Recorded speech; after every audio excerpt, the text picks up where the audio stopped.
You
can measure the size of an elephant. You can clock the speed of a cheetah, but you can't quantify the heart of a kings, queens, and in-betweens. Welcome to Dr. Boxing Talk. Stream starts now. The champ is here! The champ is here! The champ is here! The champ is here! The champ is here! The champ is here! The champ is here! The champ is here! If I tell you I'm good, probably you will say I'm boasting. But if I tell you I'm no good, you know one line.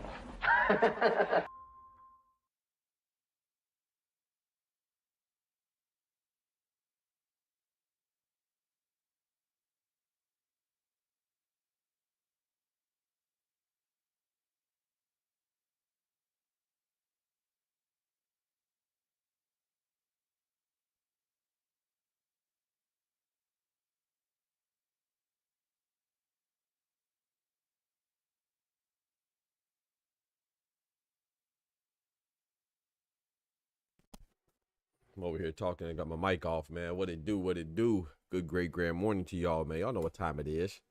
The doctor's in the house. All right, all right, all right.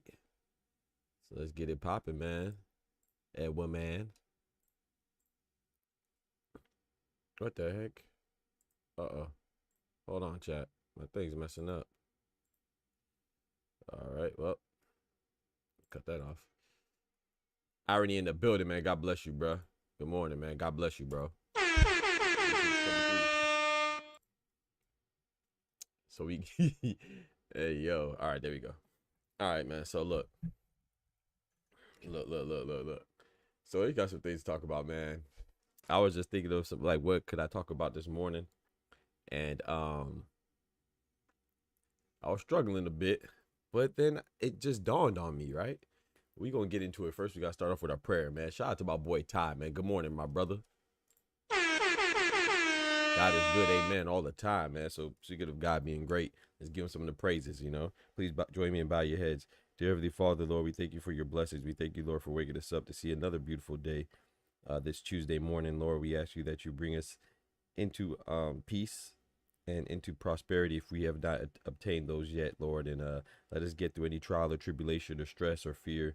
Let us get over that, have the mental strength and capacity to get over that, and the awareness to give it to you. Let us give you all our burdens, all our worries, all our fears, all our reservations about anything, Lord. Let us just give it to you, and know that if you put it on our heart and we have good intentions, that it's something that's supposed to be there and something that needs to be acted on.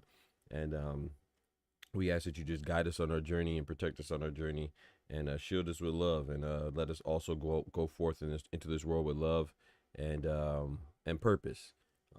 And forgive us, please, for all of our sins in the past, in the present, and those in the future, Lord. Even the ones that we don't even know we're committing, the ones that are unbeknownst to us, please just forgive us, and give us also the wisdom to recognize our sins and ability to repent for them, and not commit them again. In Jesus' name, amen. Irony in the building, man. Ty in the building, man. But yeah, so I was thinking about what to talk about today. And we have a lot of fights coming up, right? We have, of course, this weekend, big weekend of boxing, right? We have David on David violence, you know what I'm saying? We got David Morrell versus David Benavidez headlining a very good card, featuring Brandon Figueroa, Stephen Futon as the co-main. That's a rematch. Then we have Angel Fierro, Eastside Pitbull Cruz versus Angel Fierro, then we also have Jesus Ramos versus Jason Banana Rosario, and then we also add in Carmel Moulton to the card. So that's a good card. And then the following day, on Sunday, we have the GWOAT, Clarissa Shields going against Danielle Perkins. That should be a good fight too. So there's some fights. I'm sure I'm missing some, but there's some fights there that are pretty good this weekend, man. So we have some good fights to look forward to. But then I was thinking about the featherweight division, man. Oscar in the building. My boy NPR in the building says amen, my brother. So we have some good fights this weekend, but I want to talk about what's been a little hot lately, because we just saw, David is already here, NPR. We just saw Inoue fight, right? We just saw Naya Inoue fight against Yi Jun Kim, who was a very game fighter, but just a little overmatched, and plus it was short notice. So big salute to the South Korean Yi Jun Kim for taking on that challenge of the monster, because regardless of how I critique the monster, I want to be very clear. The monster is a monster. He's a beast. He's a phenomenal fighter, all-time great already, 2-time undisputed. You know what I'm saying? There's no question in that, but we give critiques to everybody. Nobody's immune or exempt from critiques, you know what I'm saying? And he's been leaving a lot to be desired with his last 3 opponents, but he's still a beast, but speaking of Inoue, Nick Ball came out yesterday. It was talking about how he would be the A side, he'll be the A side in a future potential clash with him and Inoue. And that's straight bullshit. But I just thought it was very funny. I went to thinking, I'm like, hold on, man. Angelo Leo, first off, we have Brandon Figueroa, who's a champion because Ray Vargas was declared champion in recess, right? And therefore, Brandon Figueroa was upgraded to a champion. He's fighting Stephen Futon, right? On this weekend, right? Then we have Rafael Espinoza. He just beat Robisi Ramirez in a rematch for a Fight of the Year candidate, right? I don't think he has any plans yet, right? And then we have Angelo Leo, the other champion. He's fighting Tomiki, if I'm pronouncing that right, Komeda, right? Who isn't the best fight, but Komeda has been in the ring with another champion in Ray Vargas, right? And he has 4 losses, but 2 of his losses came to the same person. What was it? Jamie McDonald, I believe. And then, like I said, he lost to Ray Vargas, who was a former champion. And then he lost a split decision to a South African fighter, Lamini. I'm not too familiar with that. But he's on a nice little streak right now. But he does have 4 losses, right? But guess what Angelo Leo said? Angelo Leo said that he wants a unification with Rafael Espinoza next.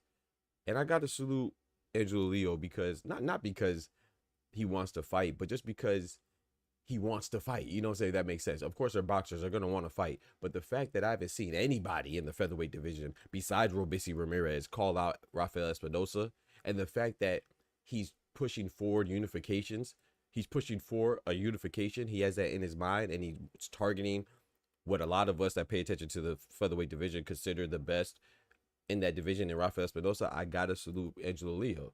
But what's also crazy is that Brandon Figueroa is fighting Stephen Futon. First of all, Stephen Futon. Stephen Futon. Angelo Leo is a champion at featherweight. He only has 1 loss, and that was to Stephen Futon. Brandon Figueroa is a other champion at featherweight. He has a loss, and that was to Stephen Fulton. Brandon Figueroa is a champion, and his first defense after being elevated to a champion, he wants to get revenge on his loss to Stephen Fulton. Shout out to Brandon Figueroa. He wants to get revenge on his loss to Stephen Fulton for his next fight. Angelo Leo is fighting Tomiki Kameda in Japan, and he's eyeing a future unification with Rafael Espinoza. That don't mean he's going to get it, but that's what he wants, right? Rafael Espinoza has been very, very upfront and very vocal about wanting a unification and get potentially undisputed at featherweight. Nick Ball is fighting TJ Doheny and talk about being on the A side of a future fight with the monster Naya Inoue. Bullshit! Bullshit! Bullshit, bullshit, bullshit, bullshit! Chat, is that not crazy, chat? So I just gave so we got Stephen Fulton, who we got one champion in Brandon Figueroa who has one loss to Stephen Fulton. He's stepping up, even though it's in another division. He's stepping up to try to avenge his loss, his only loss to Stephen Fulton. That's the challenge. Angelo Leo, he may not be fighting somebody that's completely formidable, but he's fighting a guy who lost to only 3 people. One guy he lost to twice, and the other guy he lost to a champion in Ray Vargas by decision. He's never been stopped. And then he's eyeing a future unification with, which is predominantly and widely considered the best fighter in the division, Rafael Espinoza. Espinoza said he wants to unify and become undisputed. Nick Ball is fighting a guy who just got knocked out in a lighter division, talking about he's going to be the A side of the future fight with Naya Inoue, a guy who's not even in his division. And that's the guy who everybody talks about is the best at featherweight. Like, stop it, bro. Like, I'm sorry, man. Now, I will give credit where credit is due. Nick Ball did fight Ray Vargas in his attempt to become a title holder, right? And he got away with the draw. You know, I thought it could have went. I thought a draw was appropriate, but I remember I scored it. I think I had Ray Vargas winning by, I think I had him winning 115, 113. But I'm not cool. I'm not mad at that draw because Ray Vargas won the first half of the fight, and then Nick Ball came on in the second half of the fight. I just didn't think that he won 6 rounds in a row. I did think Ray Vargas won 6 rounds in a row, but Nick Ball, I didn't think he won 6 rounds in a row. I thought he might have won 5 of them joints, you know, but either way, he definitely came on in the latter half of the fight, and I'm not mad at the draw. But then he fought Ray Ford, and that was a good fight. You know, I got to give him credit for that. Ray Ford, after that fight, consequently moved up because he was weight drained. I'm not using that as an excuse to diminish Nick Ball's win. It just is what it is. You know, he said he was drained. He looked a little drained, but that's not Nick Ball's fault. You know, Ray Ford is a good fighter, you know, that he beat. So I got to give him credit for that. But you coming in fighting TJ Doheny, bro. Like, I understand you had 2 rough fights, I guess, Ray Vargas and then Ray Ford. You had 2 Rays back to back. Yeah, I'm just not going for TJ Doheny. So it's like I'm trying to make sense of him fighting TJ Doheny. Like, because, you know, I don't think that every fight should be a tough fight. I think you should have some tune-up fights, some gimme fights, some relaxation fights. But does Nick Ball, is he there where I could excuse TJ Doheny? Now, I understand TJ Doheny, right? Because now, if he fights TJ Doheny, he has a commonality with Naya Inoue, right? He in his mind, probably, and his promoters, Queensberry and Frank Warren, that would strengthen their claim to Naya Inoue because they have a common opponent in TJ Doheny. But who the freak is TJ Doheny? Sam Goodman and Naya Inoue have a common opponent in TJ Doheny. Like TJ Doheny just got stopped at 122, and he talked about his neck. Bro, he said he tweaked his back, chat. He tweaked his back and quit.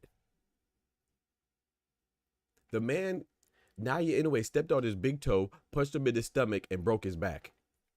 Go watch the fight. Go watch the fight, bro. Naya Inoue stepped on his foot, punched him in the stomach, and broke TJ Doheny's back, bro. That's how the fight ended. 36-year-old TJ Doheny with 4 losses. Now he has 5 losses. And now Nick Ball, who's a champion at featherweight, is having his defense against TJ Doheny, who just got knocked out, stopped. in a weight class below. Like, come on, bro. Like, come on, bro. I don't know what else to say, bro. If y'all don't think that's crazy, I don't know what's crazy, bro. Angelo Leo to me is a dark horse of that division. I'm not bad. Yeah, I like Angelo Leo. Ball, Espinoza, Leo, Figueroa, Fulton, heating up. Yes, sir. Pugilism in the building. There's a whole division waiting for him at 126. Yeah. That's a fact.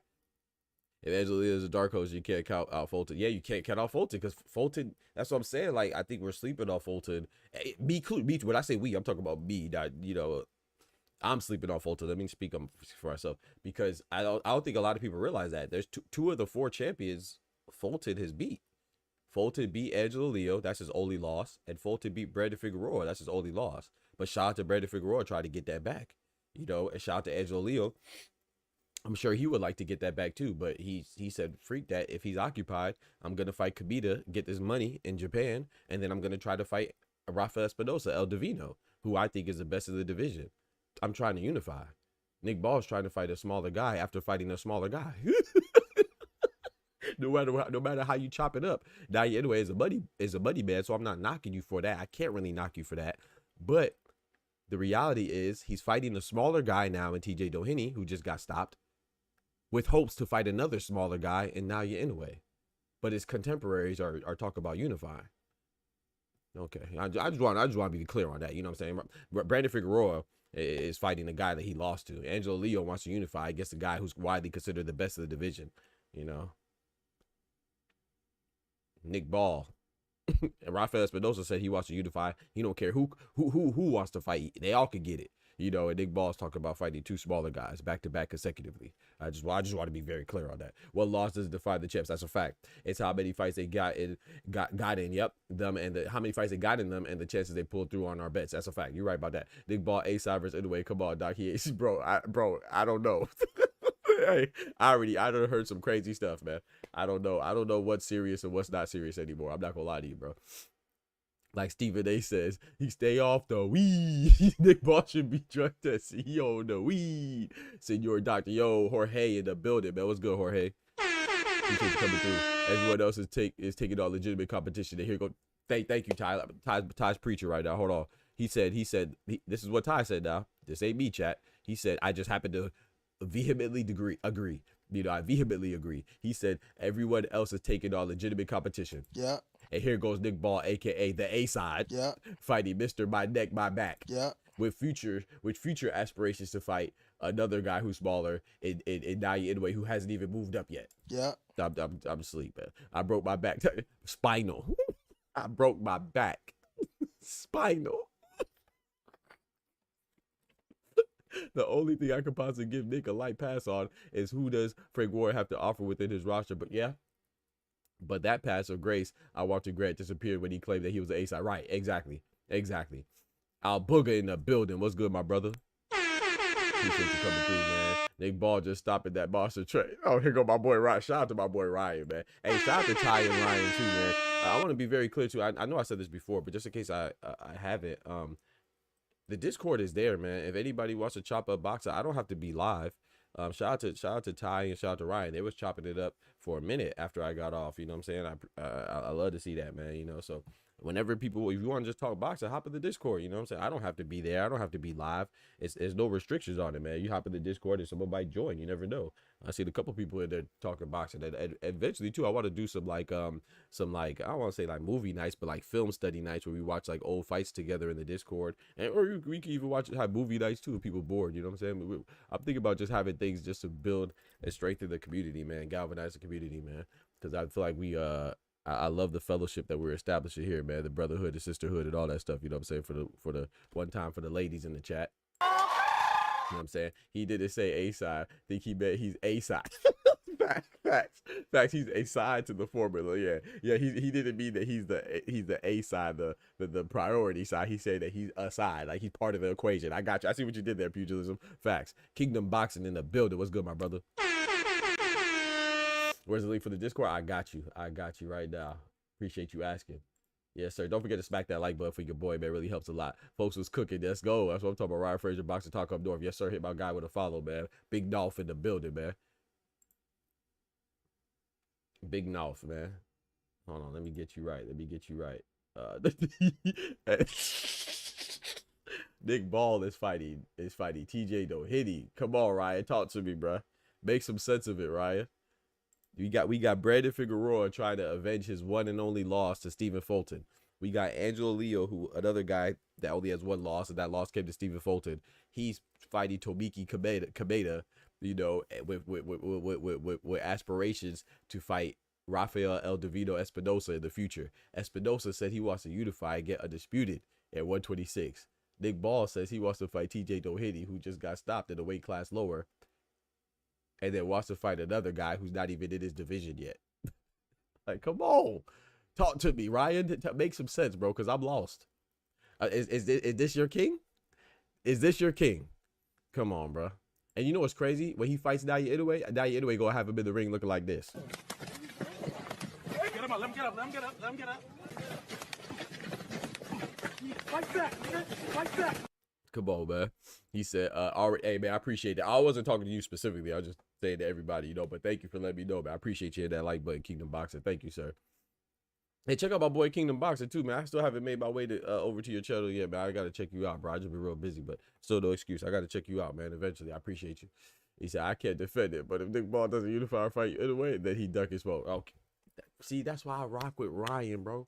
Ryan will tell you, man. We may not agree on everything, but he is consistent. I love consistency, bro. We could disagree all day. You know what I'm saying? Shout out to my boy Irony. My boy Irony will let me have it about Canelo and check me all day about Calzaghe, but he's consistent, and I love that, bro. I love that. I can't stand when people change the grading scale for people that they like, or change the rubric, the grading rubric for people they don't like. That's what I can't stand that, bro. Just be consistent, bro. Just be consistent. It is very easy to be consistent as long as you're being honest and telling your truth. Then it's real easy to be consistent, because there's no additional thought process that has to go into your cerebellum when you just try to express yourself. You could just get it off your chest because it's there and it's the truth. You know what I'm saying? That's how you feel. Infinity Boxing in the building. My brother in the building. What's good? So shout out to him, man. Ty's another one that keeps it very consistent. Didn't ask my pop's permission to chop it up. Hopefully his assistant doesn't snitch on me. Oh Lord. But yeah, man. So what y'all think about that? Honestly, like remove my opinion on it. My opinion, I think it's trash. But what is your opinion on it? What do you think about Nick Ball? Do you think that he wants to unify? Do you think he's just going for the money fight with Naoya Inoue? Like I said, I can't really knock that too much because Naoya Inoue is a beast, right? And I think that I lean towards Naoya Inoue against Nick the Wrecking Ball. So I can't really say that I can't say that it's a weak move. I mean, I think it's okay. I'm lying. I do think it's a weak move, but I'm saying I can't really say that Nick Ball versus Naoya Inoue, that's not a bad fight. That's a good fight, because any fight that Naoya Inoue is in is a good fight because he's a beast. So I'm not saying that he's trying to take an easy route, but I just don't get TJ Doheny, bro. Like I just don't understand it, bro. And I don't understand the lack of pushback. Like I understand it from a standpoint and a perspective that people don't pay attention to the smaller weights, but a lot of people were mad that Errol Spence was getting a title shot immediately after getting his butt kicked by Terrence Crawford, right? A lot of people were mad, saying, "Oh, how's Errol Spence coming off of a stoppage loss, getting a fight against Sebastian Fedora?" Errol Spence is a Hall of Famer, whether you like him or not. So if anybody deserves a title shot immediately after his first loss to the arguably pound for pound best, right? 1, 2, or 3, Terrence Crawford, whether it's Usyk, Inoue, or Bud, I think Errol Spence is a guy that deserves a title shot after a win. Tim Tszyu got a title shot after. a title shot after a loss. Tim Tszyu got a title shot after a loss. Tim Tszyu lost to Sebastian Fedora, immediately got a title shot against Bakram Murtazalev. I'm sure he regrets it right now in hindsight, but he got a title shot. TJ Doheny is about to get a title shot after getting stopped in a weight class below, moving up a weight class and going to fight Nick Ball. He's about to get a title shot. Who else? Joe Cordina got knocked out by Anthony Kakasi. He moved up and was going to get a title shot against Shakur Stevenson. Now, Shakur Stevenson hurt his hand, so that fight got derailed, but he was going to get a title shot coming off of a knockout loss. Sebastian Fedora. Now, circumstances are what helped facilitate that fight, but Sebastian Fedora fought Tim Tszyu. His fight before that, he got knocked out by Brian Mendoza. Now, because Keith Thurman had to pull out because he suffered a bicep injury, he was about to fight Tim Tszyu, but still, Sebastian Fedora got a title shot after a loss. So these things happen, chat. It's just it's up to us to pay attention. So when people complain about fighters that they don't like or a situation that's unfair, well, I mean, it happens quite often. Now, quantity does not make quality. That doesn't mean that it should happen, but it does happen. Gary Antoine Russell just lost to Alberto Puello. He's about to fight Rayo Valenzuela for a title. So these things happen, bro. Like, so I don't really, and that's just a few off the top of my head. I'm sure we have a lot more that we could go off of if we just think about it for more than 5 minutes. So I don't get. I'm not saying that it should happen, but this happens quite a bit. If none of these guys unified at 126 and they let Inoue move up and take over the division, I ain't gonna say they trash because Inoue is a beast. I do think Inoue is a beast. So I ain't gonna say they're trash, but I will say that Nick Ball, he a little closer to trash than the rest of them. I will say that because, like I said, at least Angelo Leo has aspirations to unify. You know what I'm saying? So does Rafael Espinoza, and like I said, Brandon Figueroa is about that life. He's trying to get revenge on his sole defeat to Stephen Futon. Even Stephen Futon, he's trying to get a title. Stephen Futon could be chill. This is only his second fight at 126. He got obliterated by the monster, but that's his only loss. And he moved to 126. He's already going for a title shot. He just beat, was it Carlos Castro, where he got dropped. He overcame adversity by getting dropped, just like Louis Nery dropped Inoue.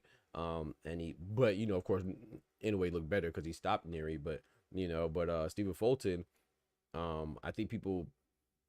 A lot of times you're only as good as your last fight, and sometimes you're only as good as your most popular fight. So Stephen Futon he's most known by right now by a lot of people. He's known by the masses by getting stopped by Monster. You know what I'm saying? But he's a good fighter. Like I said, Angelo Leo's a champion right now. His only defeat is to Stephen Futon. Brandon Figueroa is a champion right now. His only defeat is to Stephen Futon. So while I think Brandon Figueroa is going to avenge his loss, I do think he's going to beat Stephen Futon. I do have to salute Stephen Futon too, because he's doing his thing as well. And a lot of these guys, despite what we want to believe, they don't be ducking smoke, bro. They don't be ducking smoke. They be about that life. But the guys that are a little shaky, it's crazy that they're the ones that get popular fast, like Nick Wrecking Ball, because they have bigger backing. But nah, Angelo Leo, I have to salute him for even saying Davino's name. And I'm not saying that anybody's untouchable or invincible, but I think common sense would lean towards, if you had to pick a best fighter at 126, I think common sense would lean towards Espinoza. And the fact that he's calling out Espinoza, I gotta respect it. With all the current champs, I feel Ball loses, and anyway, he might lose but get more money. Yeah, compared to Unification, because they ain't as mainstream yet. That's a good point. So maybe Ball thinks that his time is limited, and maybe he doesn't believe that he could beat any of the champions. And if he's gonna lose, he might as well lose to get that money. I'm not mad at that. Maybe that's a good point, Oscar. He said the most mainstream guy at 126 is Skeleton himself for Shushu. Yeah, and that's crazy. Like that's what I say. That's why I say boxing is so messed up, because, and no disrespect to Shushu, but how are you the most popular guy? What's crazy? Even if he's not the most popular guy, he's close. And to me, that's crazy. Like, this guy, I know he's he's more than a prospect now, but he's not a champion. But that's the guy that we want to fight anyway. He's not.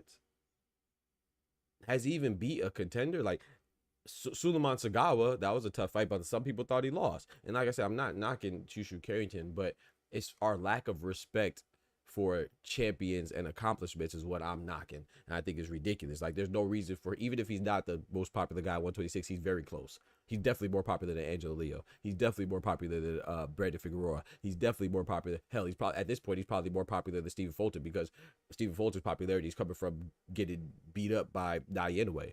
I said Bruce Shushu Carrington has been riding a wave, and he hasn't been looking good while doing it. I mean, his last fight against Dana Coolwell on the undercard of Jake Paul and Mike Tyson, he did good against the Australian fighter Dana Coolwell, but he just didn't look good against his first top 10 opponent in Suleiman Sagawa. Now, a lot of people are saying that the reason why he's not looking good is because he's struggling to make weight. That may be true. Well, you got to move your fat ass up. You got to move up, bro, because I'm sorry. I'm not picking. Who's picking Shushu over any of the champions right now?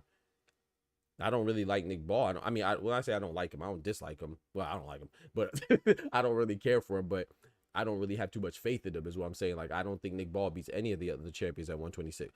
I don't think Nick Ball beats any of the other champions at 126. But I think Nick Ball versus Shushu, I'm leaning towards Nick Ball. Angelo Leo versus Shushu, I'm leaning towards Angelo Leo.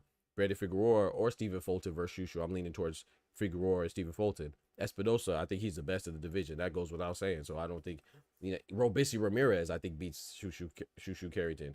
And that's no shame. There's no shame in that. Those are good guys. 4 champions. And Robisi Ramirez, I think he's a champion caliber fighter.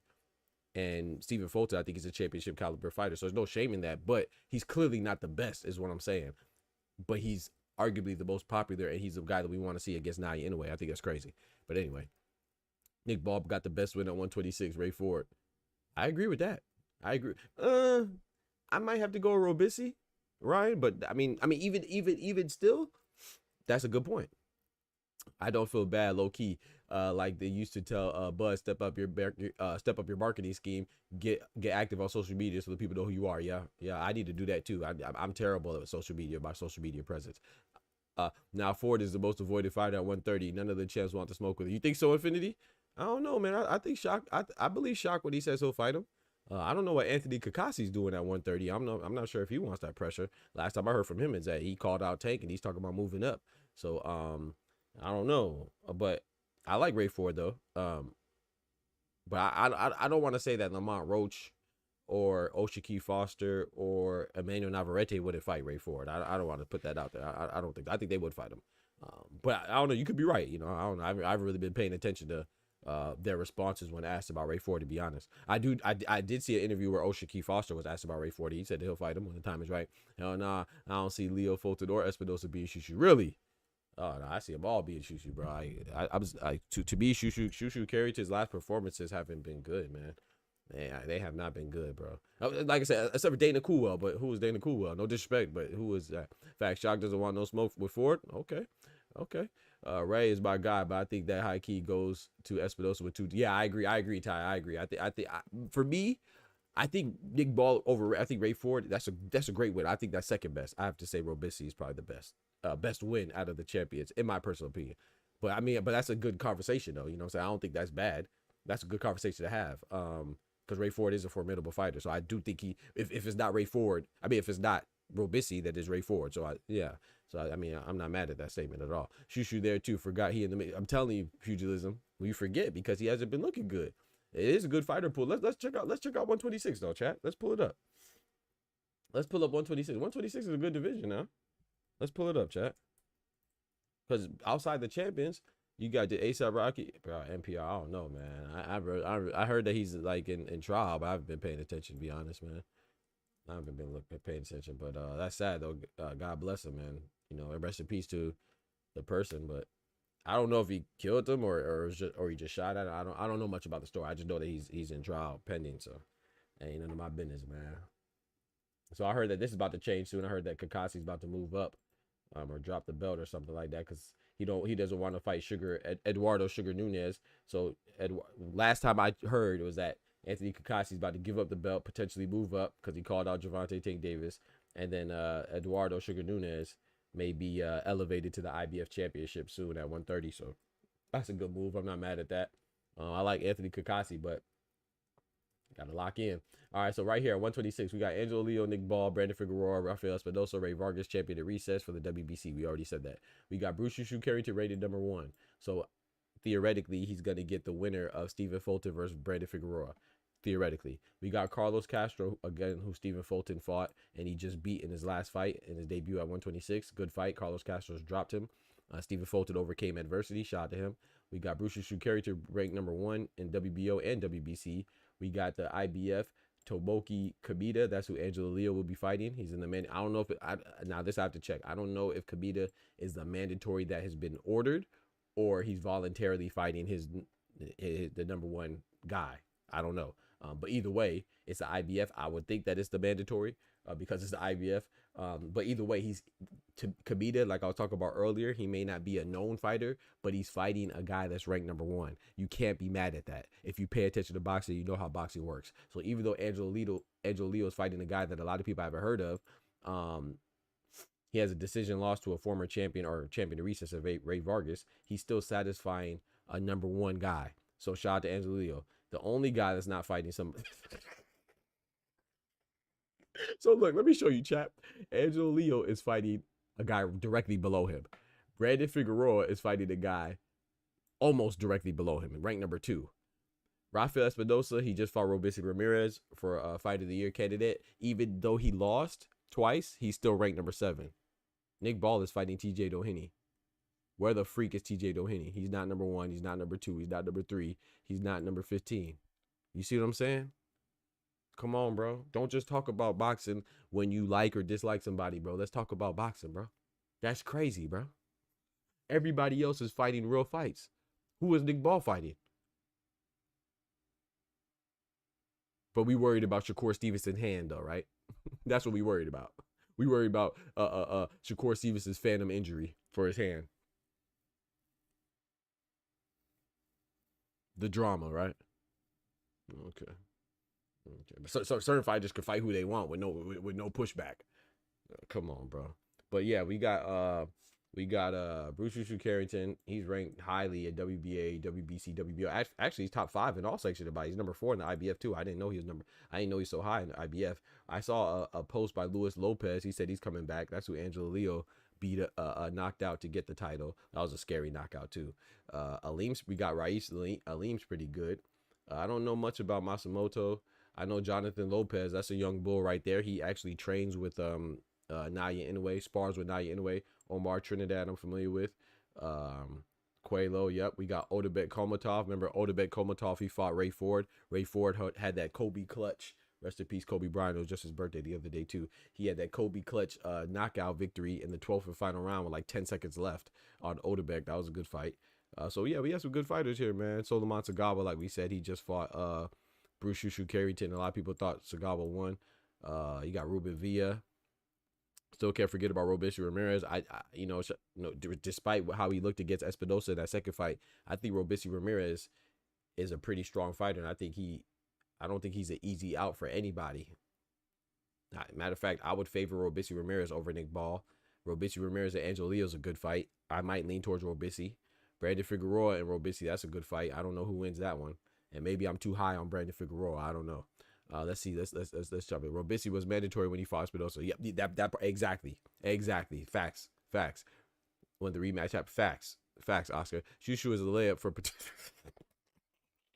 Hey, don't do Shushu like that, man. Shushu is a layup or potential alley oop dunk on clearance sale. That's crazy. Lay on clearance seal layaway. Bro, don't do Shushu like that, bro. Come on, man. Don't do him that dirty, bro.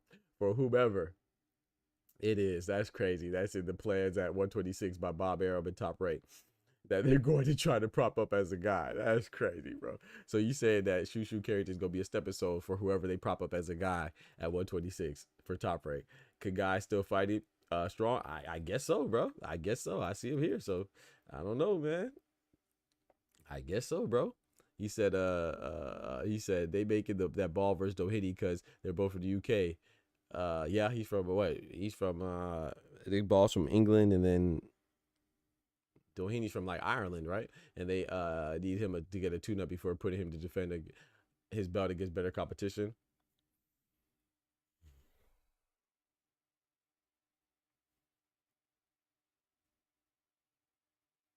I don't know, man. I'm still not buying it, bro. I mean, like I said, I don't know. I'm still not buying it, man. But I'm not mad at it though. I wouldn't say I'm mad, but I wouldn't say I'm mad.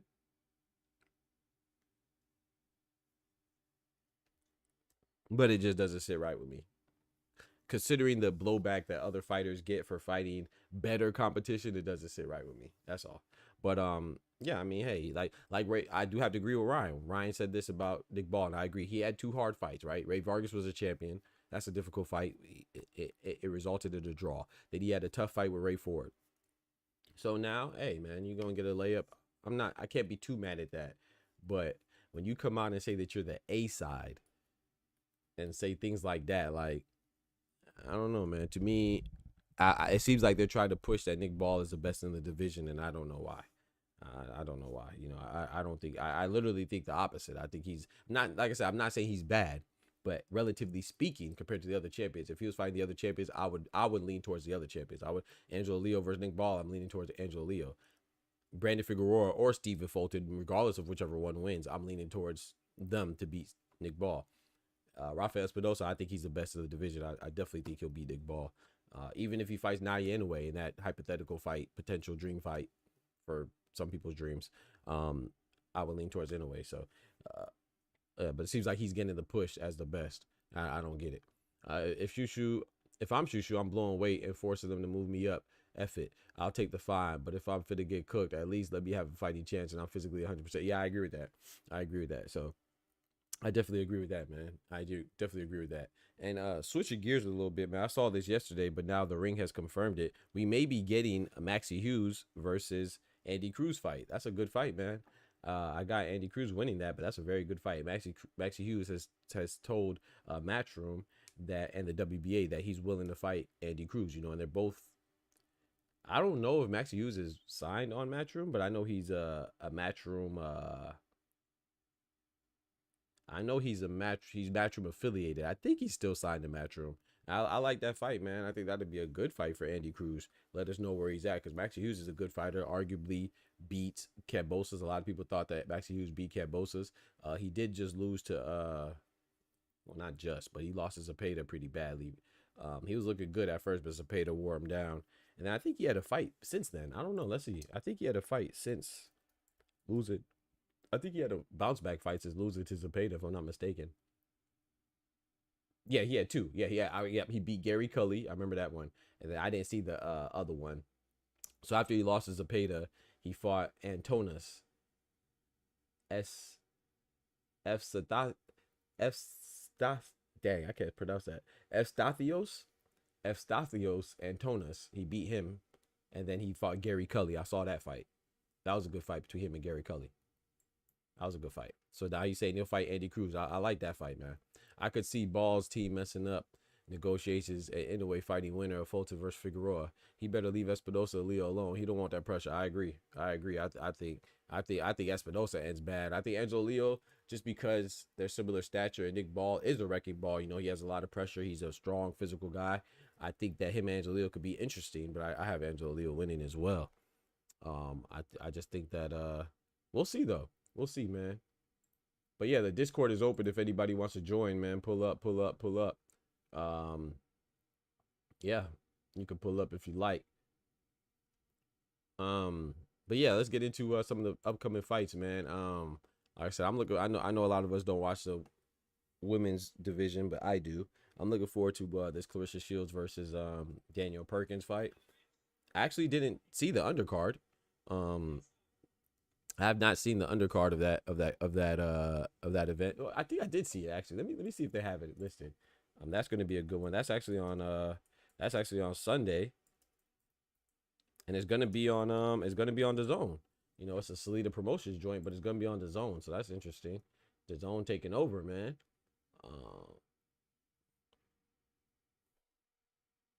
Oh yeah, that Brandon Moore. Brandon Moore's from Florida. That heavyweight that just lost to Richard Torres Jr. He's trying to bounce back on the card. But other than that, I do know Samantha Worthington. Not too many people on that card as far as notoriety goes. A huge profile, but we'll see, man. And then of course we got the David on David, man. I'm trying to find a way to break down that fight because I think that's very interesting. I think that's a very interesting fight. Anyway, already crushed Fulton already. Yeah, he did.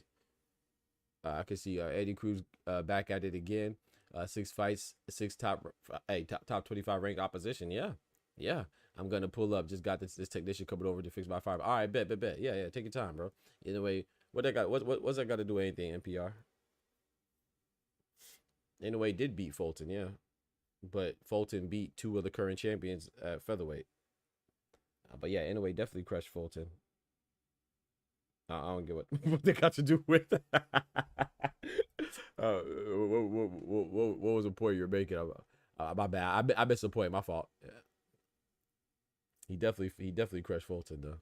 That's a fact, bro. The featherweight division is stacked right now. Yeah, body bags. I'm telling you, bro. Shout out to body bags in the building. Yeah, the featherweight division is looking very strong, man. Very strong. And like I said, to me, all the champions are doing what they're supposed to do. You know, they're fighting except for Nick Ball. I don't know what the hell Nick Ball's doing. But Angelo Leo, he's fighting the #1 ranked guy in the IBF, Tomiki Kameda. You know what I'm saying? And he's gonna fight him in Japan, and he called out Rafael Espinoza, assuming he wins. Rafael Espinoza just fought the #1 guy and Robeisy Ramirez and the fight of the year candidate from the year before in a rematch. He's doing his thing, and he said he wants to get undisputed and unify and get undisputed. Brandon Figueroa is trying to avenge his one and only loss against Stephen Futon, so he's doing his thing. You know, everybody's fighting good fights except Wrecking Ball. I don't know what he's doing, you know, but at the same time, I know what he's doing because I guess he thinks that strengthens his chance to get in a way, which I think that's silly. I mean, the crazy part, the reality is that's probably true. I just don't get it. You know, it shouldn't be true. Like, what does Nick Ball, how does beating TJ Doheny get you closer to Inoue? But the reality is that I think he's right. I think Frank Warren and Queensberry, I mean, they're pros, right? They know what they're doing. He's a professional and he's a promoter. He's been doing this for years, so they know what they're doing. But the sad reality is that people will hang on to that and say, "Oh, look how Inoue stopped TJ Doheny and Nick Ball stopped TJ Doheny faster. So I want to see this fight between him and Inoue." Nick Ball would be TJ Doheny's 6th loss. Who cares? Like, how does that bring you closer to a money fight by beating TJ Doheny, a guy that got stopped in his last fight at a weight division lower than you? But that's how boxing works, because a lot of times it's because of us fans. We're just gullible, bro. I don't get how fighting TJ Doheny, who has 5 losses and got stopped in a division lower than you in his last fight, moves up and validates you to fight a generational talent in Inoue. I don't get that. I hope this channel blows up, bro. You pretty unbiased, and I appreciate that, Body Bass. Thank you, bro. I appreciate it, bro. I try my best, man. God bless you, bro. I appreciate that recognition, man. And that compliment, man. That means a lot. Drop a bomb on him. If Richard Torres Jr. could make cruiserweight, it'd be a fire division. Bro, I really wish that Richard Torres Jr. could make cruiserweight, because I just don't see him doing good in heavyweight, man. I just think he's too small. He's gonna be exciting. He's exciting to watch. But Oscar said Inoue could face the winner of Fulton Figueroa if Nick Ball. I see what you're saying. Okay, NPR, I got you. Yeah, but it'll be at 126. So I think Oscar has a point, NPR, because yes, Fulton got smoked, right? But to be fair, Fulton has beat, like I said, there's 4 champions at 4 champions at featherweight, right? 2 of them are undefeated, Nick Ball and Espinoza, and the other 2 have 1 loss, and their sole losses came to the same person as Stephen Fulton. So yeah, Inoue blew him up, but if Fulton wins, then Inoue just don't fight Fulton. You know what I'm saying? Or Fulton could want to do like Angelo Leo and want to do like Brandon Figueroa, who he's fighting, and want to avenge his only loss. I don't think that'd be a bad idea. Well, I'm beyond. I think Inoue would beat his ass again. So I think it's a bad idea from him losing, but I don't think it's a bad idea for a fighter, especially a champion, assuming he wins, right? Which I think Figueroa will win, but assuming Fulton wins in that scenario that Oscar kicked, right? What's wrong with a champion wanting to avenge his loss? Don't we want Canelo to go? Doesn't everybody want Canelo to go avenge his loss to Bivol? Which I don't think is necessary, because I recognize Canelo moving up to Bivol as a challenge. If you lose, sometimes you fall short when you're going for a big challenge, like moving up and fighting a guy that's undefeated, you know, in Dimitri Bivol at the time. So I don't think that every loss has to be avenged. But if we do want fighters to avenge their losses, what's wrong with Stephen Fulton getting an opportunity if he beats Figueroa? I don't see nothing wrong with that. Now, like I said, I don't think it'll work out, because I think Inoue would knock him out again. But what's wrong with that? I'm honestly asking. I don't know. I'm asking. Recent public perception decide who at 126 has a better resume, personal. Yeah, facts. Stephen Fulton, outside of losing to Inoue, like I said, that's why I said that. It was like an eye opener for me when I thought about it. I was like, dang. I actually forgot that Stephen Fulton beat Angelo Leo. I actually forgot that well, I didn't forget about Brandon Figueroa, because they're fighting. You know, that's a major marketing ploy in this fight between Figueroa and Fulton. So I didn't forget that. But it's like it kind of slipped my mind that, bro, Stephen Fulton has 2 wins over 2 of the champions at 126. Let's not act like Stephen Fulton's a bad fighter. Now, he's a good fighter. He just lost to a generational talent. What's wrong with that? There's nothing wrong with losing to Terrence Bud Crawford, Alexander Usyk, Naya Inoue, Canelo Alvarez, Artur Beterbiev. There's nothing wrong with losing to those guys. So now he got beat bad now. now when he fought Inoue, it ended bad. Let's not get it twisted. It definitely ended bad. He ended up on his back like this. You got knocked the fuck out, man. Give me my goddamn money. But let's not act like it's more than what it was. You know, he has one loss to a guy who's top 3 pound for pound. It's like Errol Spence. You know, Errol Spence, his inactivity is killing him. But at the end of the day, Errol Spence has one loss, and that's to a guy that's top 3 pound for pound. Stephen Futon has one loss, a guy that's top 3 pound for pound. Tyson Fury has 2 losses, but both to a guy that's top 3 pound for pound. In my opinion, Usyk is number 1. So there's no shame in that. I like to see a rematch with Fulton to see how he adapts for the first. I ain't gonna lie. I mean, I like to see it. Yeah. But I don't think it's gonna end well. B-Dog in the building. What's good, brethren? It might be more competitive. Yeah, it might be more competitive at 126 because, like, that's the question mark, right? As great as Naya Inoue is, as great as Terrence Bud Crawford is, will your power translate up? We saw that. Some people will say that Terrence Crawford's power didn't go up with him, and the evidence would kind of lean towards them being correct because prior to his fight at 154 against Israel Madrimov, the undefeated champion for his debut, he did have, was it 11 KO streak going to that fight? He stopped 11 fighters in a row. So when he didn't get a stoppage at 154, it is a logical assumption to make that his power didn't translate. I think it's a combination of two things. I think that it's a combination of his power not being as effective or impactful. But I also think that Israel Madrimov is a formidable opponent too. So I think it's a combination of both. But I don't think he's as strong as he was at 147. No, Terrence Crawford, that is. So I think Naya Inoue at 126, I don't know. The verdict is still out. Is he going to be as strong as he was at 122? I don't know. And if he's not, I think some of those fights go a little differently. Does that mean that he can't win? No, it doesn't mean that he can't win, but he'll be handicapped relative to his former self at a lower weight. You know, it's like Canelo, right? It's like no one, I don't know if anybody thinks that. I don't think anybody thinks that Canelo's as strong as he is at 168. I don't think anybody thinks that Canelo is as strong as he is is as strong at 168 as he is. I said that backward. I don't think anybody thinks Canelo is as strong at 175 as he is at 168. I don't think people think that, but maybe they do. I don't know. But I think you have to factor that stuff in, man. I think sometimes we just look at boxing and say, oh, well, this guy don't beat that guy, and this guy didn't beat that guy, and this guy's not as strong at this weight. Well, I mean, there's reasons, you know, and we got to tell the whole story. It's yet to be seen if Naya Inoue is as strong at 126 as he is at 120. I think he probably will be. That's what I think, but I don't know that. The facts was Fulton technically came back down to 122 to defend those belts after not getting MJ. He moved up, and was going to be scheduled to rematch Figueroa, and then got the inquiry for Inoue. I think Inoue wins a rematch, but at a higher weight. I think he does deserve a shot. Yeah, I agree. And he could be more competitive. I agree with that too. Or it could be the same, but he does deserve the opportunity if he bears if he beats Figueroa again. I agree, 1,000%. More than the fight of Fulton versus Inoue, the build up to it made that fight transpire even more. Yep, nasty. Guess I'm the only one that pulled up. Oh, are you up here? Let's go. I'll pull you up. Shout out to you. Appreciate you letting me know. Yo. Here. My guy, what's good, bro? My boy Ty in the building, man. Big Jer's in the building. Bodega Ty in the building. Let's go.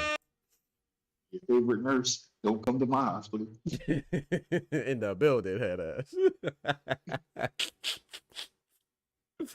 That's crazy, man. But yeah, I think you made a good point, man. I agree with you 1,000%. I think that he deserves a chance. Now, does he want that chance? I don't know. I would assume yes, because I give all fighters the benefit of the doubt until proven otherwise. But yeah, I think Inoue still wins that fight, but it don't matter what I think. You know, he deserves the opportunity if he beats Figueroa. You know what I'm saying? So especially if he beats Figueroa, because you know.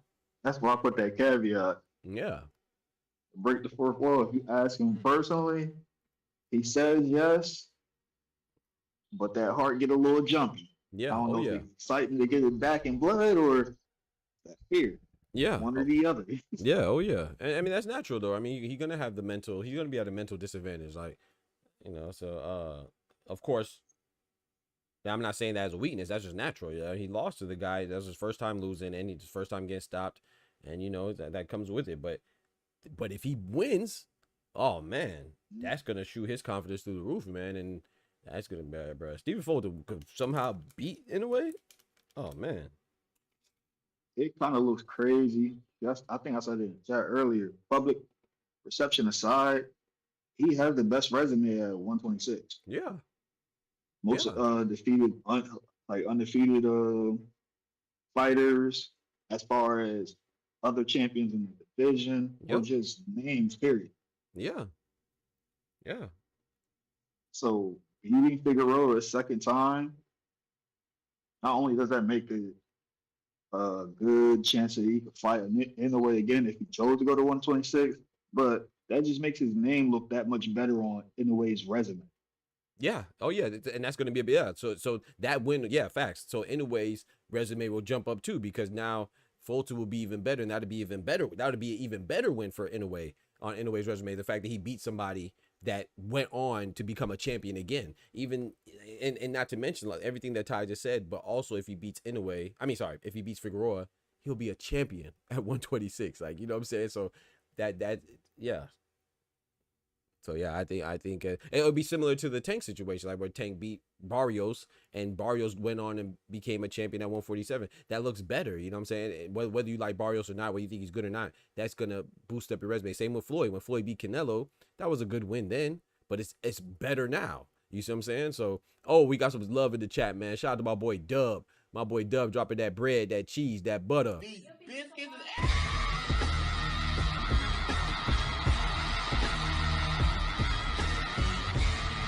Yes, sir. He shouting out my brother. He said Bodega Ty. Hey, yo, KO. Yes, sir. We got my boy Green Villain Mike in the building. Long time no see. My brother coming through with the graffiti on the chat walls with that bread, that cheese, that butter. These biscuits.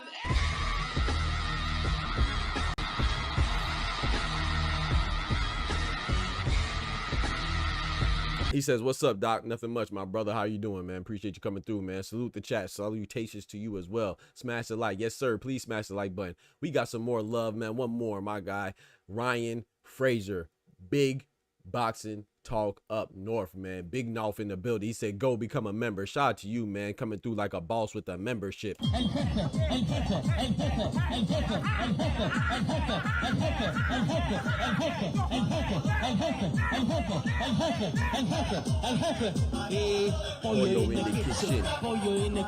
Shout out to my boy Ryan Frazier, man. He said, go become a member. Yes, sir, man. Help support the chat, man. Shout out to those that do, man. I get a lot of support from a few people with big presence in the chat, man. I appreciate that, man, for real, man. So shout out to all the love I get. I didn't skip body bags. Let's go back to body bags. Shout out to Ty for pointing that out. He said, I have a question. Why do people think that because a fighter has a loss or two on his record automatically means they aren't good? Like if they ain't undefeated, they are trying. You know what's crazy about that, body bags? I wanna say something. I'm gonna let Ty take over. I think it's circumstantial, right? It's like yesterday I was talking about Naya Inoue, and I know that for some people it's a soft subject. It's a not soft, but it's a sensitive subject, because if you say anything about Naya Inoue that's not calling them the second coming of Jesus, people think that you're hating. Bro, TJ Doheny was not a good win. Somebody, bro, you know what? I'm gonna show you, but I can tell you. I'm gonna show you. But basically, they told me that TJ Doheny is a good win because he was a former champion. Yes, he was a former champion. He is. So once you're a champion, you're a champion. But he was a 36-year-old champion with 4 losses. Former champion with 4 losses. I'm not saying that makes you a terrible victory, but that's not a difficult fight, bro. Like, you know what I'm saying? For Naya Inoue, for what he is, you know? And the crazy part is that, like you just said, people think that having 1 loss or 2 losses makes you bad. But if you're somebody that they like, then they will go to the ends of the earth to justify any opponent that you have. And so I do agree with you. It shouldn't be like that. That's a great question. I agree with Ty too. That's a great question. But this guy right here, let me show you. Look, so in this episode, this is yesterday's episode, or yeah, yesterday's morning show. This guy comes on. He says, "Come on, man. There's no way that Israel Madrimov is a better win than TJ Doheny and Neary combined." He said, and shout out to him, he wasn't being disrespectful, and I wasn't being disrespectful to him either, you know. But he said, I respect, of course, but Lewis has tripled the amount of fights with him, and is than him, excuse me.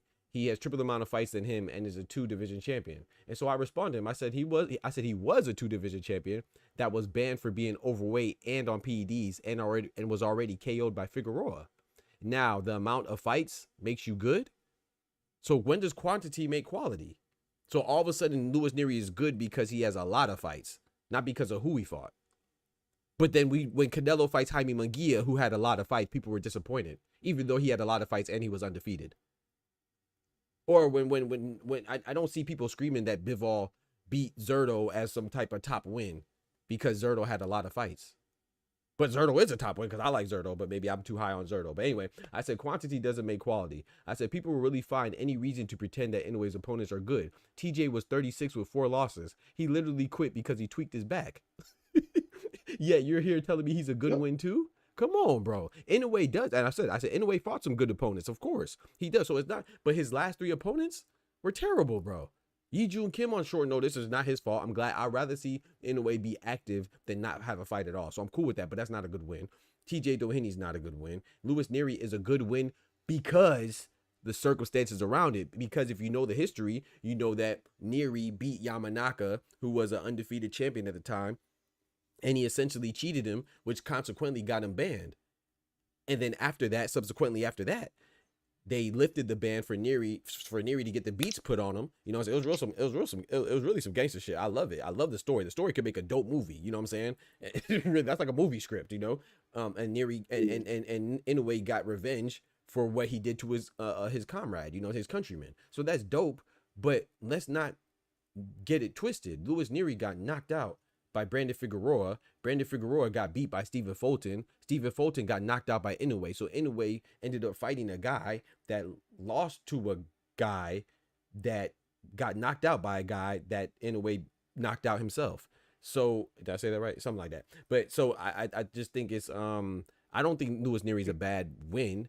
But when you're gonna say somebody like Frank Martin's not a good win, or you're gonna say somebody like Jaime Munguia is not a good win, or even Edgar Berlanga, who was ranked #1 in the WBA at the time when Canelo beat him, is not a good win, then there's no way in hell TJ Doheny could be a good win. But I do agree with you that so when I speak like this, I think it's relative to what the boxing landscape says. Like if it's generally speaking, then I just think we should be consistent. You know what I'm saying? That's all. But yeah, I agree with you. It shouldn't be 1 loss, 2 loss. Like to me, bro, I thought Serhii Boachuk when he beat Ishmael Davis in what was that tie, like what, 2 weeks 10 days notice, something like that.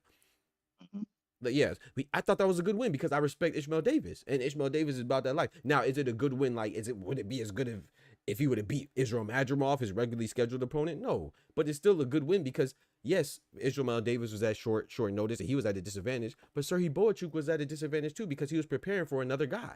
So that's a good win too. But people won't say that, you know what I'm saying? So if you're not going to give, and Ishmael Davis has a loss to Josh Kelly, but I don't care. That's still a good win. You know, I respect boxing, but I just think that having a loss or 2, that doesn't mean anything. It depends on who you lost to, you know what I'm saying? But go ahead, Ty. With how people get treated because of a loss or 2, I think no matter where you are or what country you're from, it depends on the public perception and the matchmaking of the fight.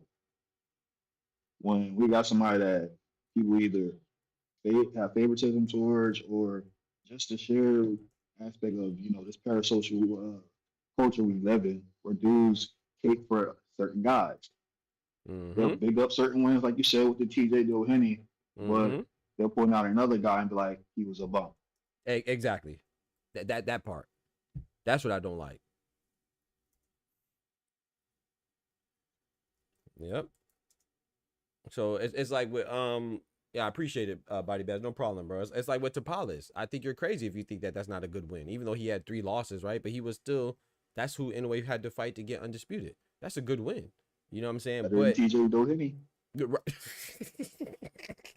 Right, but if you're not gonna if you're gonna say that, I'm trying to think of somebody who just fought recently. They're like, oh, no one cares about that win.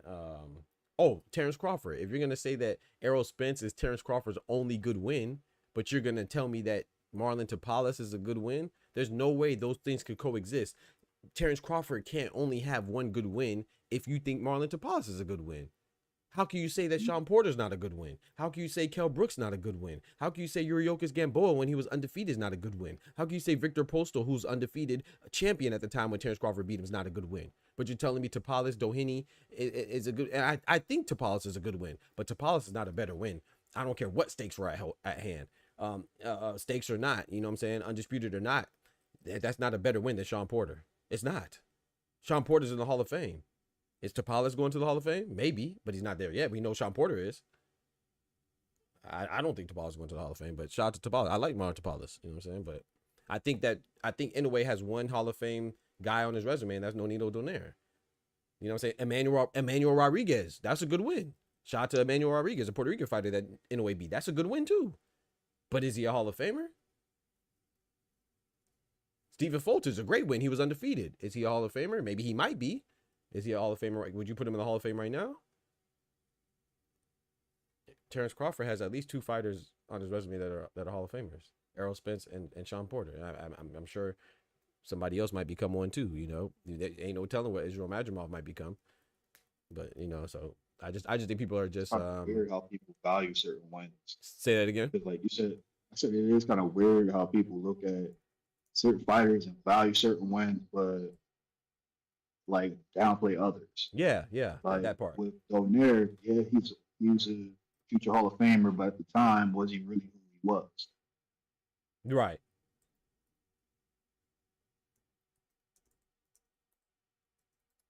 I don't know if I was rambling a bit. No, you ain't rambling. Go ahead.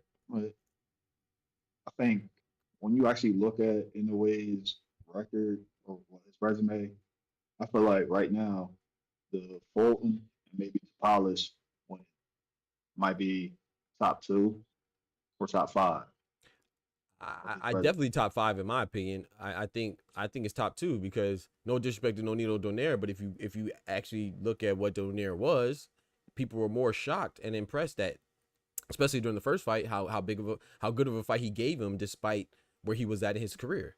So Nonito Donaire is a Hall of Famer, of course, but Nonito he didn't fight the same Filipino Flash that fought, I don't know, Rigondeaux or something like that. You know what I'm saying? So it just is what it is. The circumstances. So.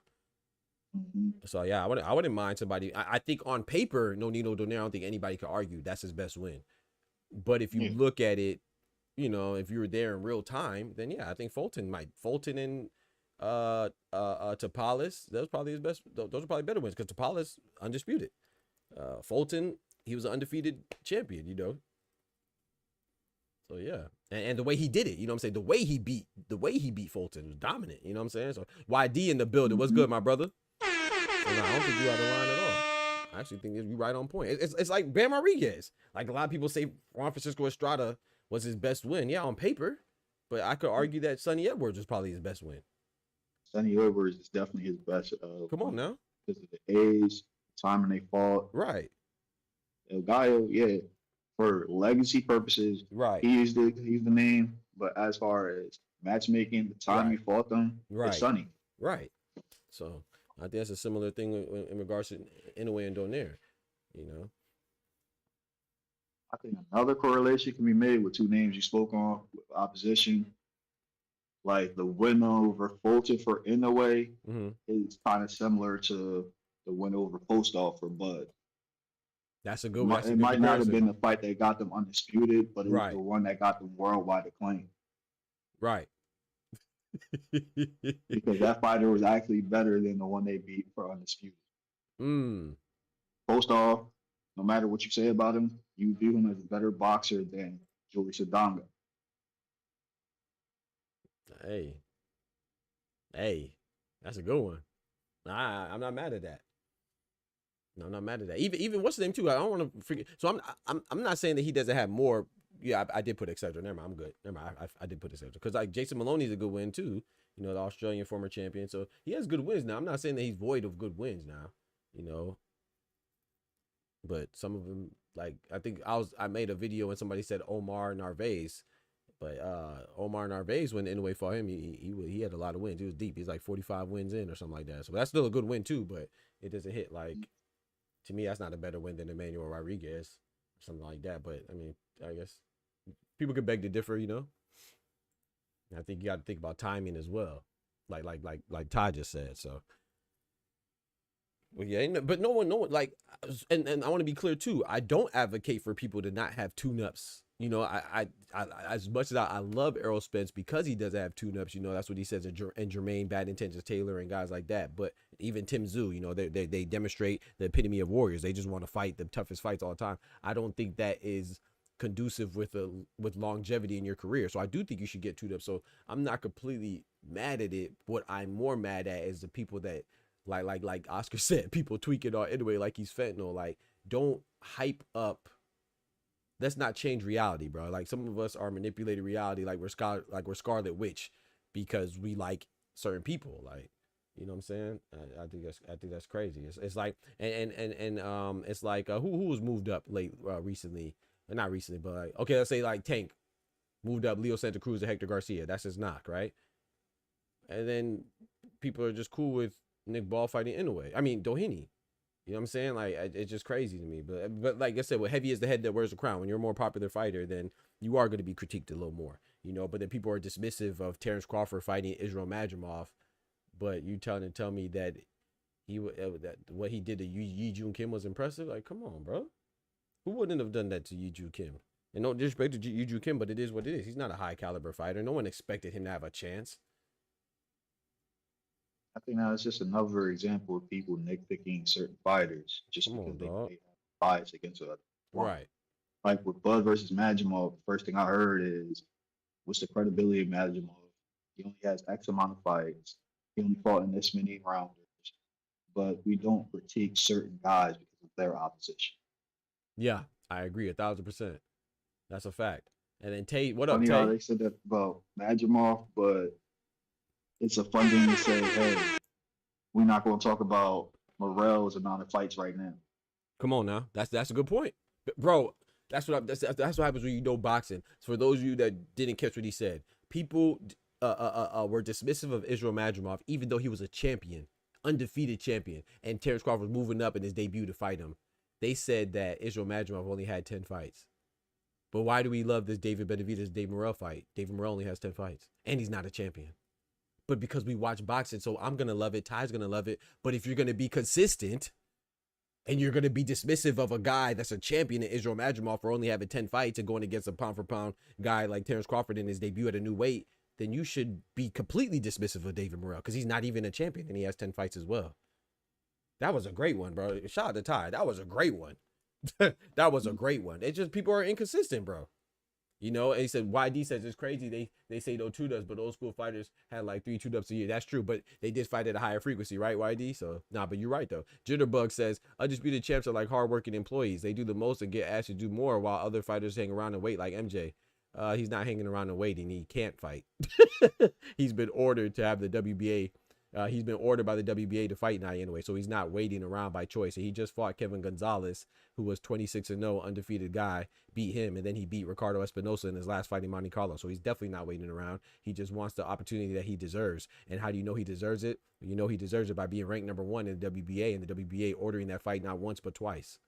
That's why he's an interim champion, which means that if Inoue doesn't fight him, then he'll get stripped. So you could say that he's a hard. I mean, Inoue is a hard worker. No one's denying that. But the part saying that like MJ's waiting around to, what you mean waiting around? I don't know what that means. If you don't like MJ, it's one thing. But it sounds like you're scared for Inoue to fight him. If Inoue's great, like you say, which I think he's great, don't you think that he would beat Akhmadaliev? And if he doesn't want to fight him, that's fine. Then give up the belt. That's what Canelo did. Canelo didn't want to fight William Skull. He gave up the belt. That doesn't mean that William Skull was sitting waiting around. It was his turn. Canelo didn't want to give him the chance, so he vacated the belt. He didn't keep the belt and not give him a chance. That's forcing somebody to wait around, and that's wrong. But you don't want to hear that though. If it would have been, if it would even been Neary, Goodman, TJ, MJ, that's a great. But my man had all the tune-ups. Yeah. I think like I said, I don't think Inoue could do whatever he wants. You know, in my opinion, I know some people might think differently, and that's okay. But if he's not going to move up to featherweight, then he should fight MJ if he's going to keep the belt. If he's not going to move up to featherweight, he's going to stay at super bantamweight 122, and he's not going to fight MJ, that's cool. Give up the belt. Give other people opportunities that they deserve to be a champion. You either fight them or you give up the belt. That's how boxing goes. Especially when you've been ordered. You see what I'm saying? So I don't even get why there's so much pushback with that. You know, I don't understand it. But like Oscar said it best, it's like they're on drugs or something. Like, there's nothing wrong. Just because you think somebody deserves opportunity doesn't mean that. I'm not saying that. I'm saying the opposite. I'm not saying that MJ Abadali beats in a way, but that doesn't got shit to do with him deserving the opportunity. That's what he worked hard for. That's what he got punched on, and he punches on people for to get the opportunity that he deserves. He's in a position to where a sanctioning body recognized him as the next person up to compete for a title. In a way, is literally bottlenecking that.